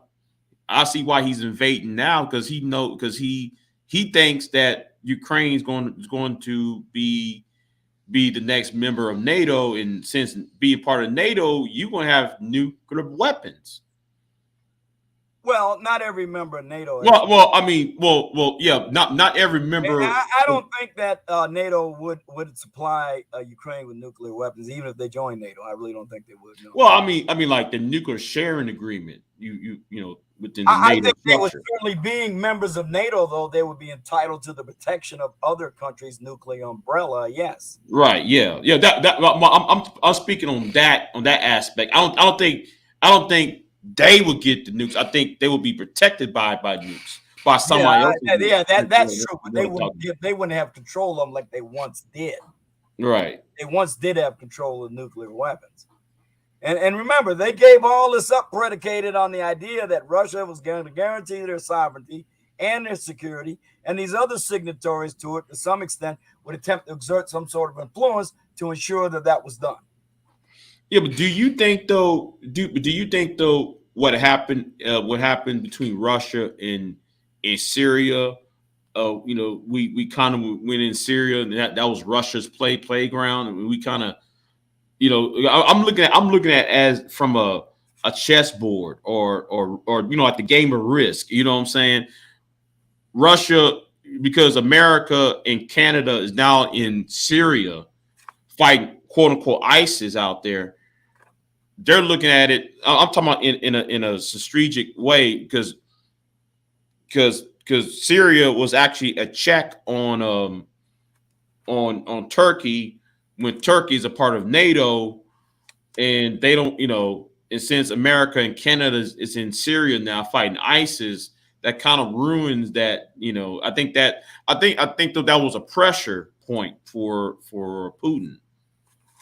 Well, it was. You got to remember, he had contractors in there, and you know, after that, you know, that bright red line with Assad, Donald Trump killed a whole bunch of Russian mercenaries and contractors there when he dropped those cruise missiles in there. Killed a couple hundred of them, as I remember. Well, so, I thought though they was warned to get out of there. Yeah, but they stayed there, and you know, Donald Trump did what he said he was going to do. Putin accepted it because he decided not to retaliate as a result of it, because he knew they weren't necessarily aimed at the Russians. The Russians just happened to be there and got caught in the blast. He was aiming at Syrian military facilities. Yeah, and during the Obama years, remember when that Russian ambassador to was assassinated in Turkey? Yeah, at that museum. Yeah, I'm you know, I think the one that they put the ricin pill in, right? Wait, hold on. You know, RICIN. That's a very deadly poison. Yeah, I know what ricin is. I know it's poison, but you talking about they were trying to give him ricin? Yeah, I think they did. Some agent had an umbrella with a little injector in it and kind of just hit him with the umbrella tip. Oh yeah, that happened in England because he died in the UK. Yeah, right. Okay, you talking about that spy? Yeah, Putin has a habit of doing stuff like that with yeah. He's KGB. You know, he's gonna do that. KGB got to be what KGB got to be. What about that candidate that was running against Biden? No, not Biden. I mean, Putin, I know what you're talking about. Ukraine. Yeah. A Ukrainian presidential candidate. No. I'm talking about the one in Russian. Yeah, Russian. He was. I can't think of his name right now. Yeah, that it showed like a black van. It showed the black van picked him up, and he was never seen again. He was one of Putin's opponents in the last two presidential elections in Russia. Yeah. He had they gave him some kind of radiation poisoning. Yeah. Like it was weird. Like, what the hell is all this shit? Yeah. No. Wait a minute. He was like a journalist. He was either a presidential candidate against Putin, or he was a journalist and a presidential candidate. Right. Because he was, yeah. And then they. I remember they showed the image of the van, and he was walking on that bridge in Moscow, and then they picked him up. The van. It was like a black van, like you didn't see what was going on the other side, but you saw he was gone after the van left. Yeah. Now that was some weird shit though. That was weird to watch that, because man, you're literally witnessing murder happening. You know. Yeah, like I said, a KGB man is very experienced with assassination. Is actually what they really do. Assassination. I don't know, man, who was worse, man, the North Koreans or the North Koreans. They spray that little water on you. That's water made of poison. Yeah, the North Koreans. Diabolical ways to knock you off, man. It's really scary. Yeah, like somebody with a water bottle spraying at you. You didn't know what's in that water bottle. You know. Yeah, you be like, you get sprayed on, then you die within hours. You know. Yeah. Yeah, but we got to remember though. Russia is formidable. Their army is formidable. But remember what the GDP of the Russian nation is. It's not even $2 trillion. It's not even. It's got about the size of the GDP of France. And the United States, $24 trillion. China's 14 million at last check. I mean, might be 16, 18 million now. So, there's just no comparison with other countries. But a lot of that money, a lot of that GDP is spent on their armed forces. So that makes them formidable, at least in the short term. I don't know about their ability to fulfill a long-term commitment in a military sense, because that costs money. Hey Sarge, NYC Songman says, please ask your desk, Big J, why did the OSS Allen Dulles of the Dulles brothers, the former runner of the CIA, was looking to cut side deals with the Nazis against Russia as World War II was winding down? Now, I'm assuming, and I don't know if I'm correct or not, but I'm just going to make an assumption here, and I guess the Songman can straighten me out if I'm wrong in this. I'm assuming he's referring to things like the Gala Network, which was originated, as you said, like Dulles and the OSS. Reinhard Gehlen was an intelligence general in the Abwehr in the German army, and he had extensive knowledge of Soviet dispositions and Soviet armed forces as a result of his intelligence gathering during World War II for the German army. And like I said, he was in the Abwehr, and that was the intelligence branch of the German army. Strategic intelligence, that sort of thing. And when the Allies, particularly the United States, realized the United States were going to get into a real Cold War with the Soviets, they started to look around for people who might have extensive knowledge about the Soviets, and who better to ask than people who've been in the German army or associated with the German war effort. I mean, like I said, the German focus of the German effort, other than maybe the Battle of the North Atlantic, the main focus of the German war effort was the Soviet Union. That's where everything was happening, and they certainly had extensive knowledge of it. So anyway, I think that's the reason, sheer pragmatism. Because who better to know your enemy than someone who's had extensive knowledge fighting your enemy? And Richard Gehlen was able to sell himself, by the way, as more effective than he actually was, even though he did provide some valuable information.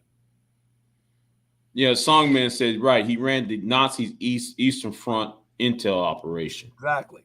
So that's the reason for it, sheer pragmatism. I mean, the tide had turned, the tables had turned.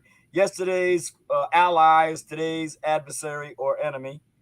And like I said, they simply realized that why not call in this reserve of people with such extensive knowledge of fighting these Soviets? That's what it was. That's the reason for it. Yeah. So do you think though, countries like Estonia and Lithuania, do you think though they might get attacked or invaded, or you just think though it's just always a possibility, because Putin seems to be unpredictable now. People are going to put him in an unpredictable category, but I'll tell you one thing: that's the bright red line that's going to involve the invocation of Article 5 of the NATO treaty, and that means everybody's going to gang up on Russia. So I just don't think he wants that. And he's got all this trouble with the Ukrainians. Now he's got to put up with the United States, United Kingdom, France, Germany, and all them other states I read out just a while ago that are part of NATO. And if they only contribute just a small effort cumulatively, he's got to put up with a lot of firepower. I don't think he wants to do that. I just don't. But also heard though, China is somewhat worried about this. Because one thing I heard though, China is talk about they can pass through Taiwan's air defense, or not air defense, the airspace. Right. China right now, if China's going to move on Taiwan, it seems to me this would be an ideal time to do it. Don't you think? I mean, if you're gonna, I actually think though, if they wanted to, they probably can. But I don't know if they want to face that, because it's too much. They're already surrounded, and they're not really trusting Russia anyway. Well, that's true. Like, look at the tepid. I think really, given the outrage generated, I think the response of the United States to Vladimir Putin's incursion or invasion of Ukraine is rather tepid, don't you? I mean, look, as one person so aptly said, I can't remember who said this, but this is as apt a description as I can think of. Russia's gas is a gas station masquerading as a nation. 60% of their income is derived from energy sales. 60%. Now, if you really wanted to damage the Soviet Union, Russia, what you would do is completely that's imports of oil and energy from the Soviet Union, at least from the United States, and encourage the NATO allies to do the same. We would tell American energy the gloves are off. We're going to let all those contracts on federal lands, public lands that we've been put off limits because I want to reverse everything Trump did, because I'm beholden to the green weenie nutcase lunatic left wing of my party, and I'm held hostage by him. But this thing now is giving me an excuse to cut all that loose, cut the barrel loose. So not only can we meet completely, as we did under Donald Trump, every single drop of energy that this country needs, and be an exporter to the rest of the world, because we got more oil reserve just about anybody in the world. So not only can we do that, we can also take up the slack of Germany, of France, of Italy, of all these countries that have made themselves beholden to Vladimir Putin and his evil Machiavellian machinations. Now, you would think that a rational president who's got the best interests of the United States at heart would do such a thing. But remember, we're talking about Joe Biden now. So that ain't so. And if you think anything, I'll tell you what. In July 11th, 2018, Donald John Trump had a diplomatic meeting with NATO General Secretary. His name is Stoltenberg. Yeah, Stoltenberg. And he was as undiplomatic have I ever seen any president ever be. Utterly undiplomatic. And I loved it. He told the truth to them people there. He said, now remember, this is July 11, 2018. It's on YouTube. You can watch it. He berated them for 7 minutes. Why? Since you're receiving our protection, Germany, you're not paying the 2% share of GDP that you're committed to by the NATO treaty. You made yourself beholden to an adversary when you could have been, you could be assured of a reliable source of energy from the United States, your true ally, at least putatively. And he went on and on and on in that vein. And this guy looked utterly flustered and flabbergasted and could muster at best a half-hearted response to the completely valid points that Donald Trump made. He literally predicted this situation right there in 2018 in front of the NATO General Secretary. I mean, yeah, because you got that pipeline. Watch it. It's astonishing. Well, because you got that pipeline, and you know what? I also seen though that's kind of you try and cut off that oil pipeline during the wintertime, right? We middle of February, right? So what if the Russians cut off the gas line, the oil line?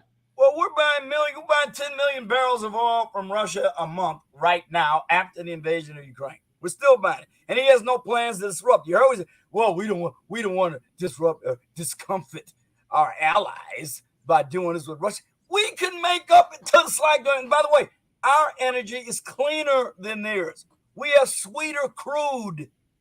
It is cleaner than the Russian crude. So not only is it better for the environment, it comes from your real allies who ain't invading nobody. I mean, this is just crazy. See, this is what I mean. When you got a corrupt, senile old goat, stupid too. Not only is he was always stupid, but now he's senile and stupid and corrupt, and he's utterly a marionette who's beholden to the green, weenie, left-wing lunatic fringe of his party. He is literally constrained to do what is in the best interest, not only of the United States, but of its allies and the American people, because you're going to put more people, American people, back to work, getting energy out of the ground, of which we got enough to last at present rates of consumption for 300 more years. This is insane. But then again, logic doesn't apply in today's woke world.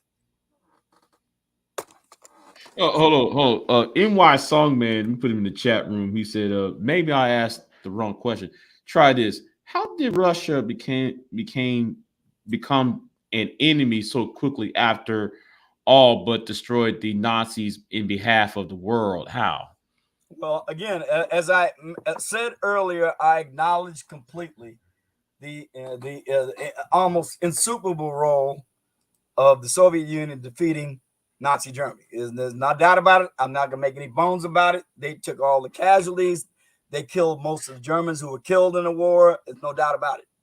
I'd like to remind Mr. Songman of the Nazi-Soviet non-aggression pact, which enabled Hitler to guard his eastern flank so he could take Poland and also move against the Western allies in accordance with a modification of the Schlieffen Plan.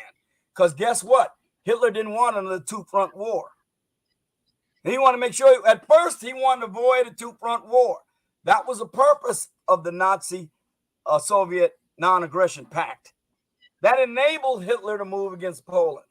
And then when they realized that, okay, we don't need to do the Schlieffen Plan again, we're going to come up with something different. So this brilliant German general named Erich von Manstein came up to Hitler and told him, look, let's do what they don't expect. Here's what we're going to do. Everybody knows you can't bring armor through the Ardennes Forest. It's just not friendly tank country. Everybody knows you'd be crazy to try to do such a thing. Well, that's exactly what we're going to do. We're going to outflank the Maginot Line, go through the Maginot Forest, sweep around to the Channel, cut off the British and French British Expeditionary Force and the French Army when they come out from their fortifications in Belgium and France to cut off the expected the Nazi diversionary thrust through Belgium, Luxembourg, and the Low Countries, and we'll cut them off and defeat them in detail. Voila! It worked to almost perfection. And so he wouldn't have to fight on two fronts. And the Russians and the Soviets enabled this. Now they got caught because Hitler, guess what? Like most socialists and fascists, and let's face it, like most of them, he betrayed his word to the Soviet Union. And Stalin got caught a cropper. See, he was going to make his own move against Western Europe too. The only thing was he wanted a couple more years to get ready because he'd almost destroyed his own army in the Great Purge of 1938-37. No army in history has ever inflicted losses on itself like what Stalin did to the Red Army before World War II in the purges. Okay, Songman said, yeah, that was in 1939, and the Nazis turned around and launched Operation Barbarossa in 1941. you didn't answer the question, boss. Well, here's why Russia became the enemy. Here's why. Because they're Marxists who created communism, which is contrary to human nature. That's why. Just like fascism is contrary to human nature. They have a fundamentally evil belief system. That's why. Yeah, okay, yeah, but that's how they became the enemy. Yeah, but what about Tito though? Well, Tito was a little bit different story. Now, Tito was still a communist, but Tito was a nationalist who didn't want to be subsumed in the Soviet orbit. I mean, look what the Soviets did to Hungary in 1956. Please, yeah. I mean, the world was awakened to what the Soviet Union can be. I mean, it was. I mean, you got the people in Hungary expressing clearly by popular action their rejection of their government, and the Soviet Union decided to move in and crush them, and that's exactly what it did. And if there was any doubts about the nature of the Soviet Union after that, there wasn't any after that. But you know what? Hold on. That was what? That was 1956, right? 1956, yeah. Yeah, Hungary that was September, October of 1956. Exactly. Hungary. Then something else happened in 1968. It happened the same way. I'm trying to remember what. The Prague Spring. Yeah, what happened to Prague? Yeah, same thing. Yeah, same thing happened in Czechoslovakia. But although they weren't as ruthless in putting that down. I mean, they were heavy-handed, but they didn't. It wasn't as bloody as the Hungarian Revolution was. Yeah, because the Hungarian Revolution, they almost killed everybody. Yeah, in 1968, Prague Spring. Yeah, because the one in 1956, they killed everybody. Oh man, did they ever? Yeah, that's what happened. Yeah, but that you know what? If we put it in that lens, that is similar with what's happened what happened in Georgia in 2008 and what's happening now in Ukraine. Well, yeah, and like I said, one thing about communism, and look, it is the enemy of mankind. It literally is. Everything about communism and Marxism, and to a lesser extent socialism, is simply contrary to human nature. It just is, and it denies the spiritual aspects of the human being. Everything is material. Material is the brains. But you know what? I would love to see a debate between you and the socialists, because there are a few socialists in my orbit. I like to see you debate them. I'd welcome such a thing, provided it's an honest debate. Because believe me, one thing about socialists, man, they get kind of perturbed when you point out they love to point out the flaws of, say, I don't like to use the word capitalism, even though I know, of course, capitalism exists. I prefer free markets to capitalism, but they love to point out the flaws. And admittedly, there are some, because there's no human endeavor ever and never will be that isn't flawed.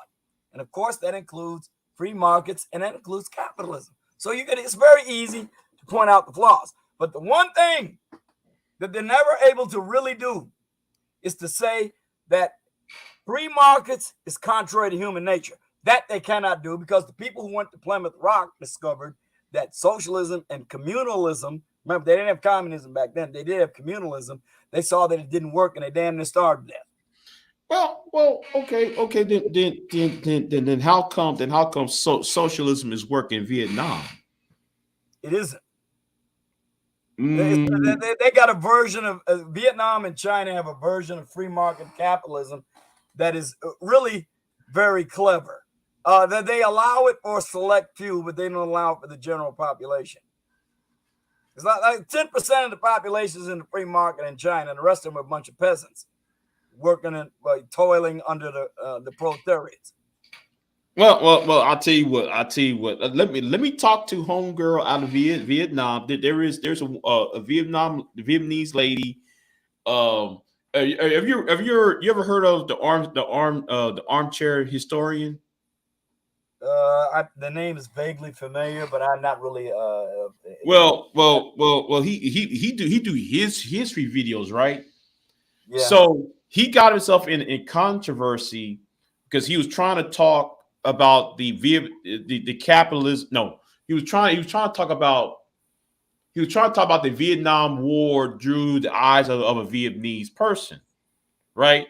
And he's this dorky white kid, right? Saying, I'm not making fun of him, right? But he's a white dude wearing glasses, right? A little nerd. And she pops out of nowhere and said, you're wrong because this, that, and third, and I'm in Vietnam and I'm a communist, and da da da. And I had conversations with her behind the scenes. This happened like last year or so, 2 years ago at least, when that controversy popped off, and she made videos about it. And I think one time she's talking about she welcome to debate anybody who is for capitalism.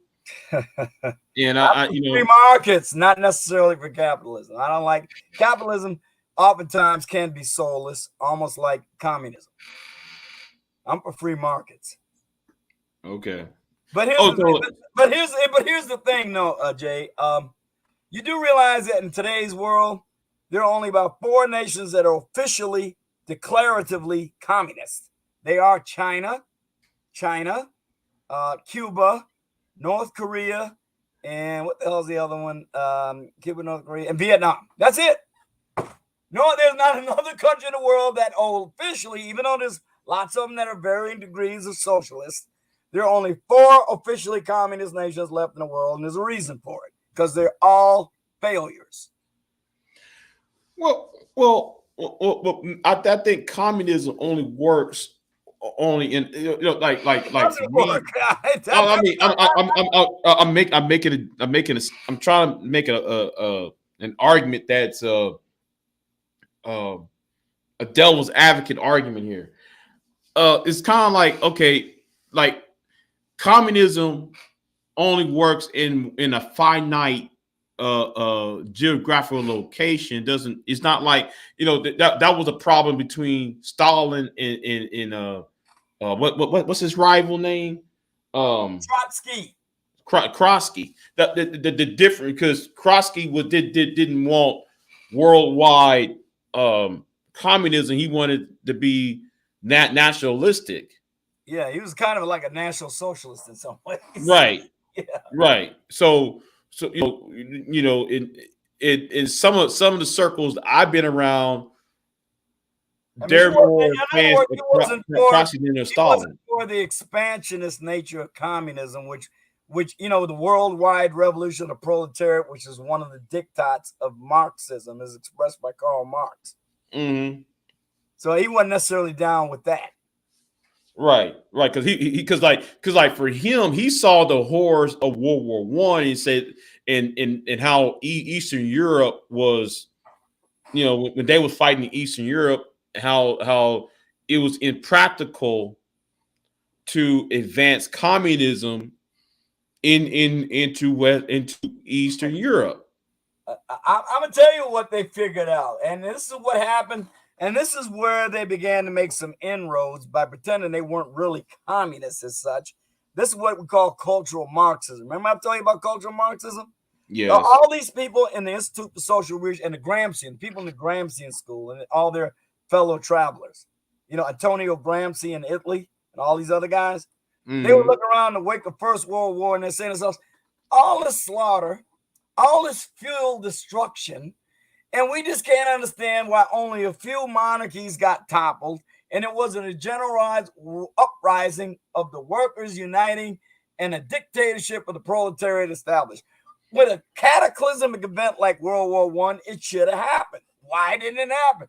And they began to look around for the answer. And guess what they figured out, Jay? They figured out that what was in the way were its cultural institutions that blocked it. You know what some of the biggest ones were? The church, patriotism, the armed forces, and particularly the family and the educational system, among others. And they began to they said to themselves, now, wait a minute, these are the centers of gravity we should have been attacking. Not just the idea of instituting dictatorship of proletariat, which nobody ever accomplished, by the way. Dictatorship, remember, True communism would mean that the people would directly control the means of production and distribution of wealth. And it never happened in any communist country. You always had some elites in charge. Always. But look at what Karl Marx wanted. He wanted ultimately the dictatorship of proletariat to prevail. All right.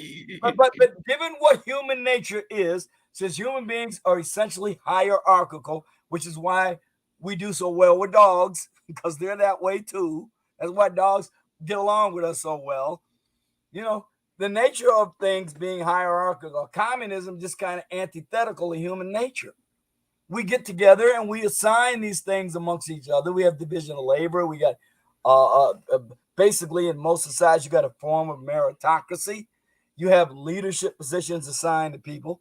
And that's more consonant with human nature than it is egalitarian ideal of communism. It just is. In order for communism to work, and I know somebody have control. Yeah, exactly. Or people have to have a mind, a hive mind. Yeah. Collective. They gotta be collective, like bees or the Borg. Right. Exactly. It's somewhat like in that way where it's kind of like the invasion of the body snatchers, where everybody have one mind, one goal, one set. Yeah. Therefore, the individual aspect is takes the back seat to the goal of the collective. And here's another characteristic of the communists that is so inherently destructive. They took the notion of Hegelian dialectics, where you have a thesis and an antithesis, and you get a synthesis out of it. And like how though you always accuse me of doing. Well, kind of. But what the communists, what they do is they take that principle, which oftentimes can yield, insight into what the true nature of things is. It can, if it's not used simply for purposes of subversion and power. But they take the Hegelian dialectic and they transmute it into something called dialectical materialism. And what dialectical materialism says is that all progress is achieved through class struggle.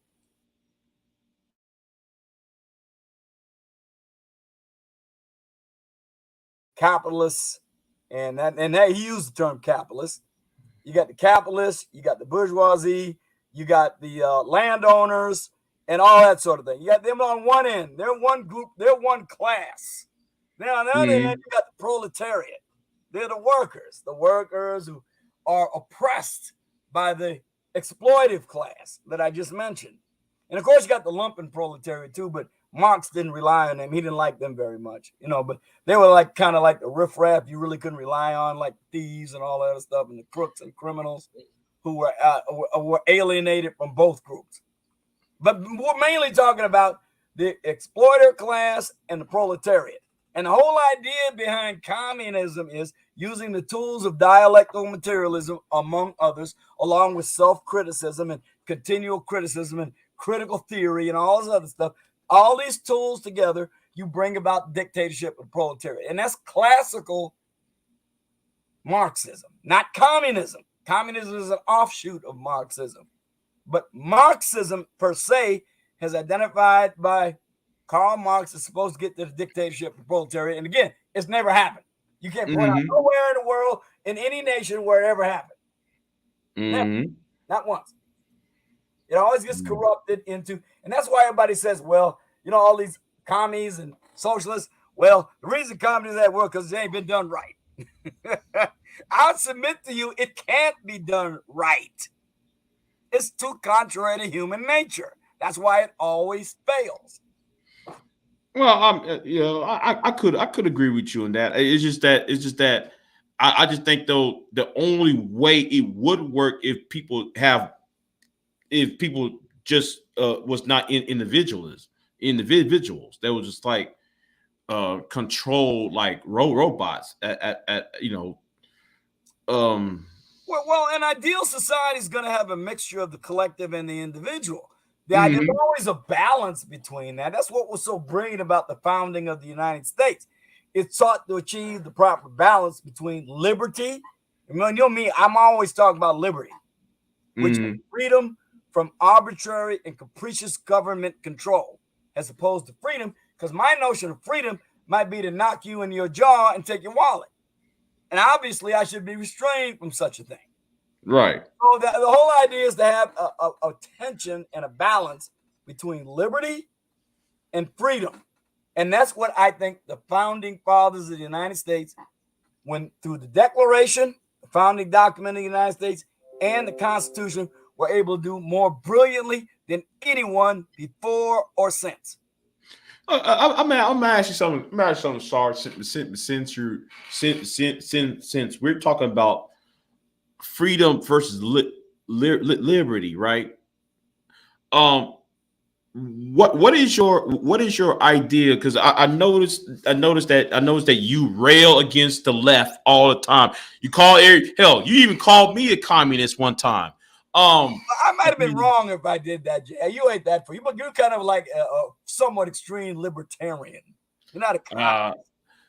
But if I call you a communist, it might have been in a moment of anger or something, just because I was being lazy. I'm just being lazy because you ain't no communist, obviously. Yeah, okay. Like people like Naj, Naj is way out there. I call him a communist all the time.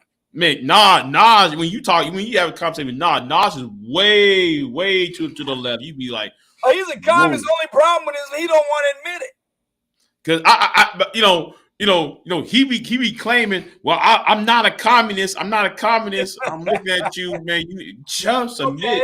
And then if you're not a communist, then what are you? Because every time he opens his mouth, everything he says is consonant with the Communist Manifesto, practically. And I'm gonna say it says there's some things I do agree with him with. I'll admit there's some things I do agree with him with, but some things stop clock, man, is right twice a day. But he be way out there, and he be like, "Wow, you went way left, man. You way out there on left field." Man, I tell you, Naj, man. But Naj is not the worst communist I would regularly interact with. Believe me, he wasn't. I would, for my money, I would put. Well, Naj was the most classically communist-minded type of person that came there. But for my money, modern day, a kind of a mixture of what we're looking at today, cultural Marxism, it would be Brother Hotep. Oh, he personified the notion of cultural Marxism. Brother Hotep, yes, yeah, Hotep, yeah, Brother Hotep, yeah, because he be.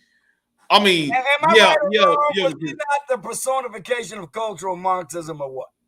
Because the things that he be saying, at first though, when he starts off, I be agree with him, but then though when he goes along, it gets darker and darker and darker. I say, oh, well, wait, let me pull back here. You went, it's like though I agree with him on principle. But his applications to it is flawed. It's troubling, and it's very it's salient. I mean, when he's talking about, he's not irrational, but he's a very intelligent man. Many Marxists are quite intelligent. Yeah. Trotsky, Lenin was a genius. Trotsky was a genius too. Yeah. And certainly people like Joseph Stalin was ruthlessly intelligent, at least above average intelligence. Mm-hmm. So many of these communists are quite intelligent, man. So I'm not saying it's stupid. I'm saying what they believe in is a corrupt, malicious, invidious philosophy. But I think when it comes to Brother Hotep, when it comes to him, it's like everything's coming from a dark place. Like it's nihilistic. Yeah. That's how that's how though I view his positions on things. And there's endless applications of critical theory, which is the purpose of critical theory, is to simply endlessly criticize something because you can always find flaws in it. You do it endlessly, never drawing context, never bringing along the tendency toward either enlightenment or improvement or change. Just endless criticism of the order that exists in order to destroy it and replace it with something else, which is a form of some kind of Marxist, authoritarian, usually oligarchical replacement. But it depends, because there is not a one-size-fits-all type of Marxism. Not anymore. I mean, people don't go back to Karl Marx and read Das Kapital and say this is the way it's got to be. No, it is very malleable and chameleon-like according to the times and the context in which it is to be, in the place in which it is to be instituted.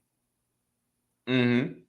So, I mean, that's a mistake a lot of people make. Well, we don't believe this. We're not trying to collectivize farms. Oh, yeah. Oh, really? Okay, so you're not trying to collectivize farms. Well, what you're trying to do, though, is you're trying to upend the founding documents of the United States. How about that? But do you think? Hold on. Oh, wait a minute. You know what? I'm ignoring. The Constitution is the basis of all law. If you get in a parking ticket, the basis for it being issued is the Constitution of the United States.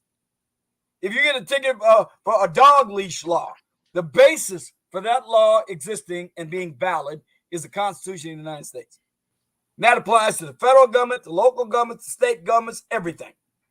It is the supreme law. The supreme law of the land is not the federal government. It's not the state government. It is the Constitution of the United States. That's what it is. Okay. And the Constitution of the United States determines what is supreme. Hey, what happened to brother Hotep? Because I ain't seen him over a year. I don't know. I ain't heard from him in a while. I wish he'd come around because I want to have another go at it. Yeah, because it's getting boring with you know. I want to have another go because I mean it was interesting because he was challenging, you know, and you know. Yeah, the way he comes at you, debating you, you know. When he starts losing, he just gives up and starts just personally attacking you. Yeah. You'd be like, man, why are you attacking everybody? I remember that one time I came against him. Because I think though he thought I was on his side. Which I was at one point. I was until I wouldn't go down that rabbit hole he went, right? Because you know it's one thing talking about racism and shit, and talking about white people, white supremacy. But when you start going down that dark alley, I can't really go with you. I'm going to stay where I'm at. I'm only going to go where my morals would not allow me to go. Okay, I'm going to stay where my. You realize that at that point, Jay, you become a heretic and perhaps even an apostate. Those are sins that cannot be countenanced. Mm-hmm. So I mean, when he identified you as an enemy of the people, the gloves were off. Yeah. I actually became the enemy of the people at that point. There you go. You know. There you go. Yeah, I was like, okay, whatever. And then though he started going in on me and shit, and I'm like, well, okay, I guess I am. You're just like those. You're just a mouth breathing conservative. There you go. I'm like, yeah, okay. He's through trying to deal with arguments anymore because he's run out of them. So now he resorts to. You've heard of Alinsky, haven't you? Saul Alinsky. Yeah. I think though I read one of his one of Saul Alinsky's Rules for Radicals is the most right. Work. Yeah, that one. Yeah. In Rules for Radicals, he posits that one of the things you're supposed to do in order to institute all this community organizing and all this change at the local level is to freeze the target, polarize it, and isolate it. And you do that with ridicule and personal accusation. Like they do in communists when they have the struggle sessions in Red China, the Soviet Union, and they got the struggle sessions and you're supposed to self-criticize yourself and highlight all your sins and then point out the sins in others according to their failure to adhere to the approved ideology. Is that the same way as Christianity? Not really. No, sister. No. Well, see, here's the thing about Christianity is I'm not talking about in medieval Europe when, yes, they would burn you at the stake. Now, clearly that. I'm talking about Christianity does not demand you accept it. You have to accept it willingly of your own free will. That's why we were so fortunate to be founded by people who are Christians. They believed in the notion of free will. You accept something willingly. You're not ordered into it because of the divine right of kings. You accept it because, you have a representative republic where you get to choose. People rule. What in terms of, Jay, what are the three branches of the constitutional government? The executive, legislative, and judicial. No, sir. Those are the three branches of the federal government. The three branches of the constitutional government are, in order roughly, the federal government, number two, the sovereign states, and number three, the sovereign people. Those are the three branches. Oh, okay. Oh, you're looking at federalism. Yes, I'm looking at the notion of federalism. And okay. Now I understand you talking about hierarchy in the Constitution, at least ideally. I'm talking about when the framers envisioned it. So, because how often have you heard people say when they're talking about there's some kind of conflict between state and federal authority? Well, the federal government is supreme, and a lot of them actually believe it. That's not the way the Constitution set it up. The Constitution granted supremacy to the federal government in certain areas. Most of them are outlined in Article 1, Section 8, and the subsequent amendments to the Constitution. Those are the powers of the federal government. As you can see, if you stick to those, they're really fairly limited. Now, everything else not forbidden to the states in the Constitution was allowed by the states. Everything else, meaning the people, through their representatives, would decide what we're going to have in our state. And that's the way the Constitution is set up. But we've gotten so far afield from it, people actually think that the federal government is supreme over every damn thing you can envision. If there's any problem, you go to the federal government to solve it, and they tell the states what they're supposed to do. It was never set up that way, and it still isn't. And even occasionally, you'll find these elites and these hierarchs here. They have say, like when Joe Biden initially was said, well, I don't have the authority to mandate a vaccine. And then later on, of course, he finds the authority somewhere and says, now we're going to order mandates, without even explaining why he changed his mind and what changed in the Constitution to make him change his mind. That's the most maddening thing these people do.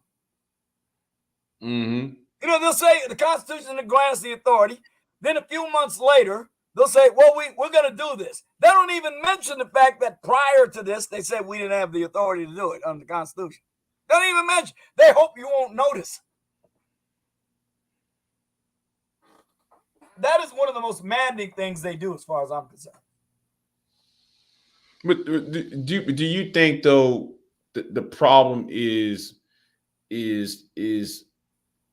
how people interpreted what is a democracy versus a republic? Oh, yes, absolutely. Okay, because I know it's everybody talking about save the democracy, and I'm looking at the Constitution and said, I'm looking at the Constitution. Here's how you can argue against that, Jay. Think about it for a minute. See, most people say that because they don't know a damn thing about the Constitution. How many anti-democratic measures are there in the Constitution? There are legion. The Electoral College is anti-democratic. The Senate is anti-democratic. Why in the hell does Rhode Island have as many senators as California if it was true democracy? Huh? Well, the notion of due process is anti-democratic. You got a guy who's been arrested for raping a 3-year-old infant or 3-year-old child. Everybody and their mama want to hang him. They want to give him a trial. But the Constitution, everybody, if you put it through a vote, a democratic vote, they'd vote to hang him on the spot. But the Constitution says no, everyone, no matter what they're accused of, is entitled to due process. That's another anti-democratic element. The Constitution is littered, or not littered, but replete with anti-democratic elements. It's not it has, now don't get me wrong, I'm not trying to say it don't have democratic elements, it does. But it has almost as many anti-democratic elements as it has democratic elements. But yet and still, they say democracy because, see, they think they're going to control what the popular will is going to vote on. The people who say that all the time, they think they're going to be in control of the popular vote. That's why they like to say it. They don't mean it. If instead of saying a constitutional republic, which is what the country is, they keep bleeding democracy. A representative republic is what it is. And every opportunity I get, I try to correct people. Mm-hmm. Yeah, because if you read the Constitution, says this is a republic. The United States of America is where in the Constitution do you see the word democracy once? You don't. No, you don't. Not at all. The word republic is mentioned 3 or 4 times. I forget which. You don't see democracy one place there. Right. I think people. It's kind of like when Woodrow Wilson talk about we're here to make the world safe for democracy. I think people taking that phrase. It means democracy means voting or I don't know. It's like ever since Woodrow Wilson got up in Capitol and said we here to defend the world, make the world safe for democracy. I think people expose that word democracy over republic and misunderstanding, or no, better yet, using the word democracy in the way in alternative to freedom and liberty. Well, I want to say something about what you just said, and I kind of agree with most of what you said, but I like to differ you in this respect. Woodrow Wilson, to my mind, was one of the worst presidents in the history of the United States. He was an absolute constitutional abomination and horror. He didn't even like the Constitution. But I'm going to cut him some slack in using that phrase, and the reason why I'm going to do it is because at the time he made that phrase, what was extant in Europe in particular? Let's see. Because Austro-Hungarian Empire existed still. The Ottoman Empire still existed. The Kaisers existed. The House of Hohenzollern with the Kaiser. And then you had the Romanovs in Russia. So you had these monarchies that were very powerful and still influential right there at the beginning of the 20th century. So when he says the word democracy, I think he's looking at kind of since we're talking about the world, and the world hadn't adopted something like the United States Constitution yet. When you talk about the world, well, democracy would be kind of an advancement for monarchies. You know what I mean? So I'm going to cut him a little slack on that one, as much as I don't like Woodrow Wilson. Yeah, and also you also have to put it in deeper context. That was one of, according to Lord George, who was the Prime Minister of Britain. He said that was one of the main reasons why America did not got into the war sooner, because what would it look like America getting the war on the side of Russia? Because get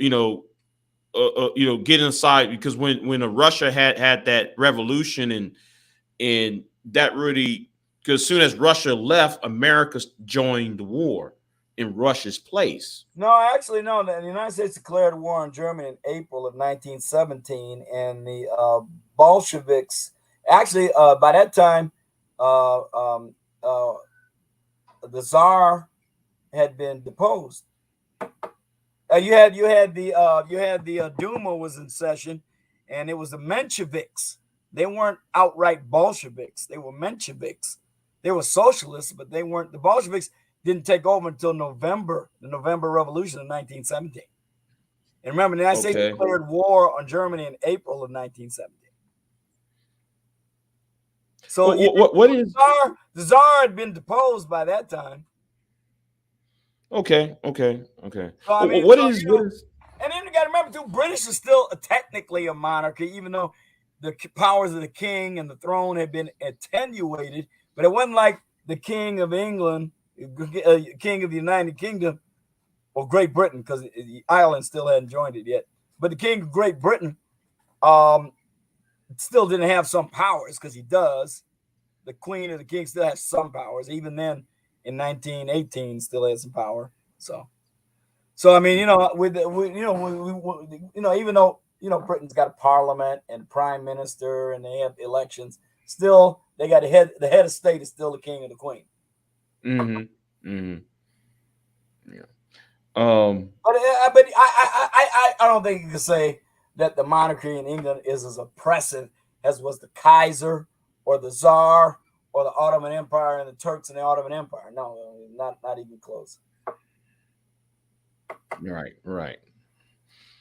Yeah, because if you go back to World War I, most with the exception of the United States and Liberia, because I have to include Liberia into that mix. Everybody else was kingdoms, empire. Yeah. Well, kingdoms, or some form of authoritarian rule of some sort. Yeah. But here's the thing, though. You talk about the United States coming into World War I. Well, you got to remember the pretext for declaration of war just wasn't there until the Germans resumed unrestricted submarine warfare against a maritime nation like the United States. Okay, number one. And number two, the outrage generated by the revelations of the Zimmerman telegram. You've heard of that, haven't you? Yeah. I heard of the Zimmerman. The German intelligence is trying to agitate Mexico to go to war against the United States, and then give Mexico, when they defeated the United States, a portion of the United States territory. Yeah, Texas. They wanted to give Texas and Arizona. They want to get Texas, Arizona, California will be given to Japan or somebody. Japan was the Entente ally in World War I. Right. Yeah. Something like that. With Germany. Well, in fact, when Germany was defeated, they took over some of Germany's colonial possessions that the Germans had held, like in the Marshall Islands and the Gilberts. They took over those things, and guess what? United States Marines and the United States Navy, United States Army had to fight for them to get them back in World War II. Right. Yeah. So but they took over a lot of those German colonial possessions in the Pacific. Well. Anyway, Sarge, I enjoyed being on here. Sarge, you come up on here for once. I mean, hey, man, I like having a discussion that is challenging and build some back and forth and some information. I'm not always in the fight. I brawl, but I brawl with people. But this is about the calmer I ever heard you, Sarge, in about 4 or 5 years. This is about as calm as I ever heard you. I'm really always this way, provided I'm not confronted with unremitting hostility. Because like the last night, me and you was going at it last night. But we weren't being vindictive. we was cussing each other out and shit. We didn't cuss each other. I don't think. When we were going at each other. No. Wait. Did we? Yeah, we didn't cuss each other out. We just went at each other. It wasn't vindictive. I'm talking about when I'm confronted with unremitting vindictive hostility. Almost irrational. Yeah, like JNYC hostility I get confronted with. I'll say something like, well, Donald Trump had turned the United States into a net exporter of oil. I make this as a statement of fact, which is actually true. The United States under Donald Trump became a net exporter of oil. That is the truth. You lying, Sarge.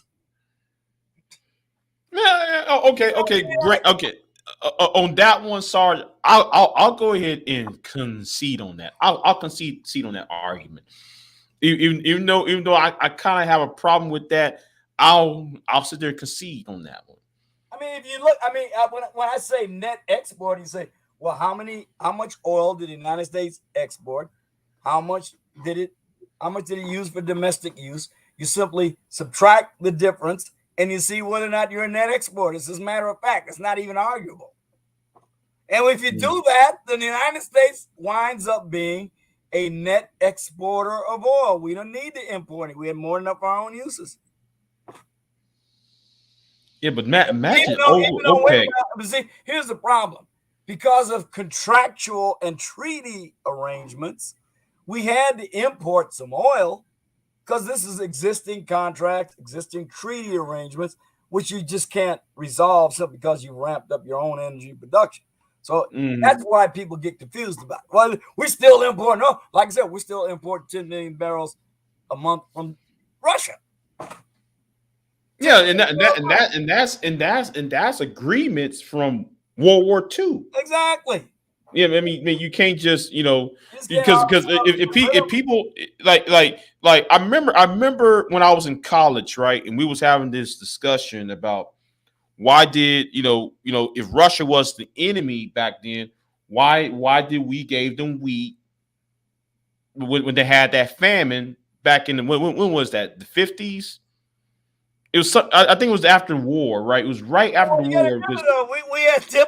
We've had diplomatic relations with the Soviet Union since I believe that we recognized the Soviet Union in 1929 or 1930, somewhere around in there.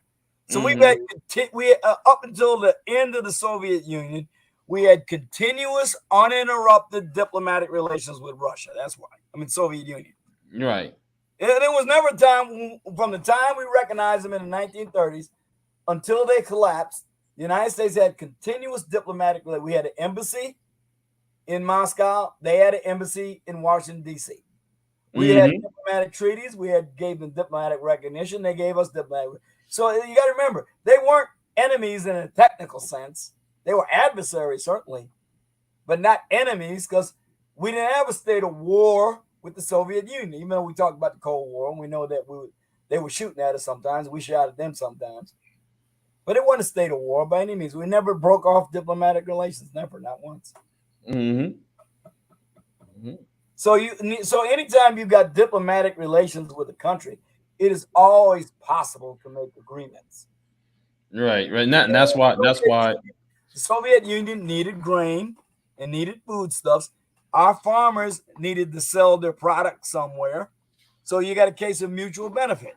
Our farmers make food, they make money, the export taxes get paid, the federal government makes money, then they make money on the income the farmers earn. So the Soviet Union gets food. So what's the problem? Yeah, and that's why Nikita Khrushchev back in 1960, or was it 59-60, when he visited the United States and did that tour. There was a channel called Cold War Channel. I don't know if you subscribe to that on YouTube. They talk about that in detail. I actually heard about it. And Nixon went around with him on that video. Yeah. I remember that. Yeah, it was mostly about corn and grain. He was visiting the farms in the Midwest. I actually remember people talk about Castro was in Texas. I'll talk about that one later. Castro was a fairly popular figure in the United States right after the revolution. Right, because I actually revealed his communist inclinations. Right, because I actually remember Castro visiting New York, Harlem. No, he was in Houston. I remember. Because I actually there is a spot, and I won't name it on here, but there is a spot where it shows Lyndon Johnson and Castro shaking hands. It was in it was 1959, 58, 59, around that era. Yeah. Before he was announced, so he was full blown communist. Right. I think though he went to New York too, if I'm not mistaken. He went to Harlem, man. He went to the Hotel Teresa in Harlem. Met with Malcolm X. Yep. Sure did. Sure did. He was faded throughout the United States. They thought he was a great revolutionary hero and all that. Because everybody knows how corrupt the Batista regime was. Yeah. Although they had no idea what they were getting in for when they got Fidel Castro, but still, I wonder. You know what? No, ever since I see Russia invade Ukraine, I forgot to was the what was the reaction from Cuba. I really want to know what is their reaction to this, because that I would love to be I would love to know what is their reaction to all this. That is an interesting question. I haven't seen their reaction on it. Yeah. I'm going to look up on this. But remember, ostensibly, Russia is no longer communist. It's authoritarian, certainly, but it's not really, because they don't have a communist economic system. Right, but like they still have ties. You're authoritarian, certainly. Yeah, and plus though, with Venezuela, you still have them Russian planes in Venezuela, or they were planning on having Russian bombers in Venezuela for any attack on Miami. You heard about that, right? Say again. I was wondering what is Venezuela's reaction to that, because from what I heard though years ago, Russia was planning on putting bombers on Venezuela. Oh yeah, I heard that too. Yeah. Okay. So, I'm glad to look at what is Venezuela's and Cuba's reaction to all what's going on in Russia, because those two are the main ones that I know in this part of the world that are close to Russia, and I just want to know what will be their. I would like to know what is North Korean's reaction to it too, because if there's any information coming out of them, Right. Yeah. So. Right. Well, yeah.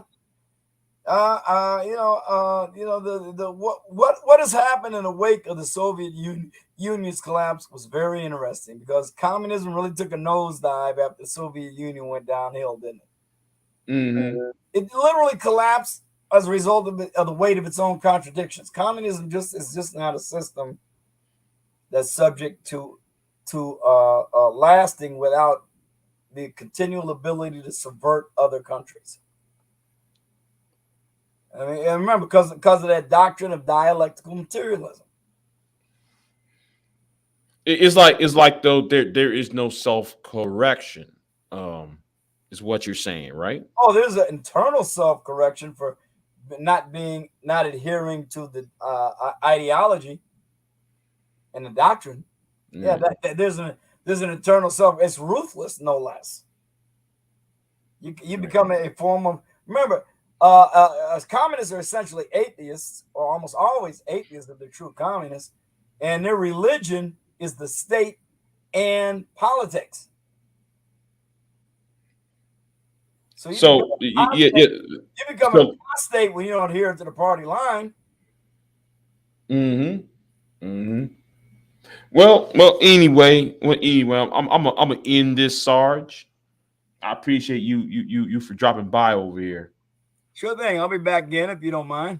All right then. Yeah. I was planning on doing this earlier, but things didn't go well to plan as I wanted to. So anyway, if next time I'll do a live, I'll pre-announce it or whatever, and you want to jump on board, you can. Joe also comes over here too. Hope you know that, right? Joe Neckbone comes over here. Oh man, Joe Neckbone disappointed me because he has become so authoritarian. Why is that?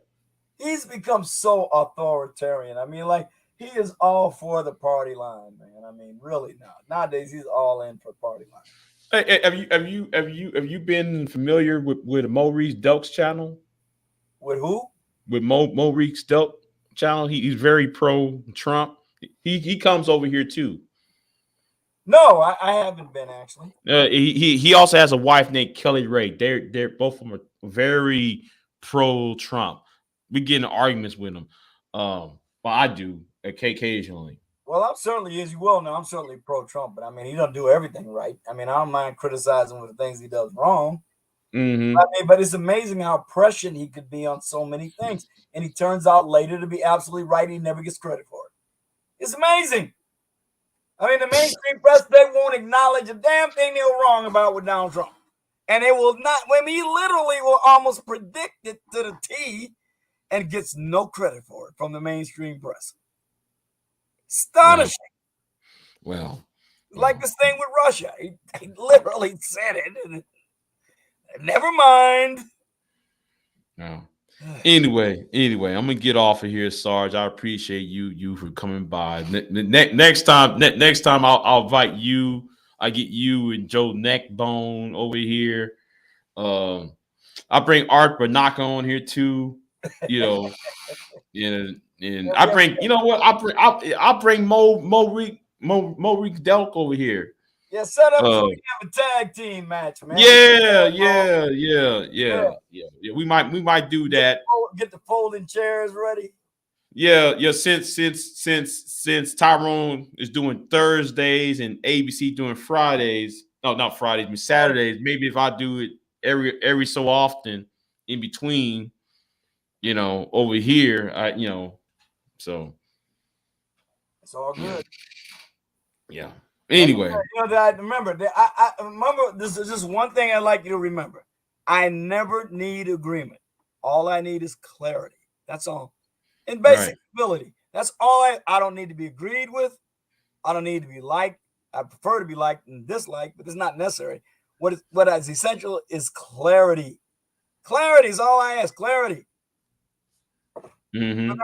I like being challenged. I like people who don't agree with me even. I like to hear what they have to say, and I'll compare and contrast viewpoints, and people can decide what makes more sense.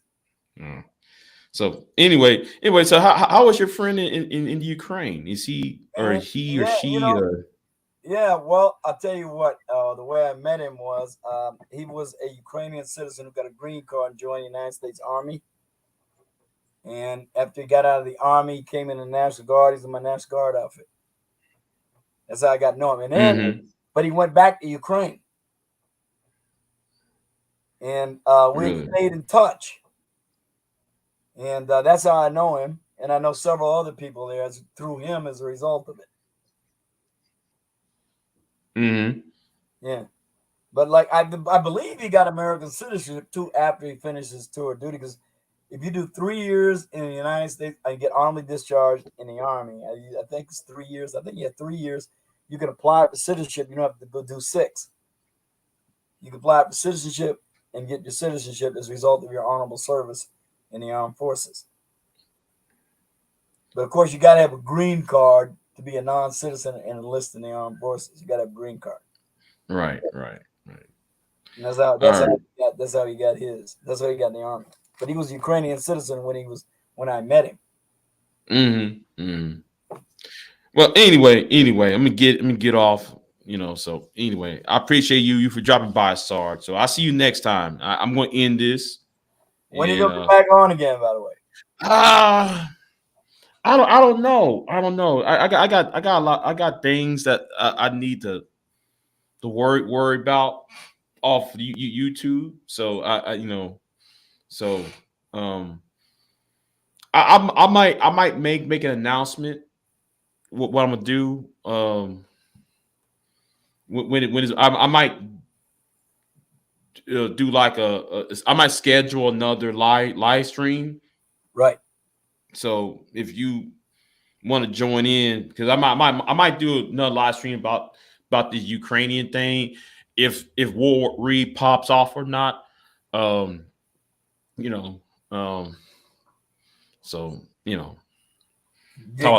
like this. But I'd like to have you and Joe over here, and it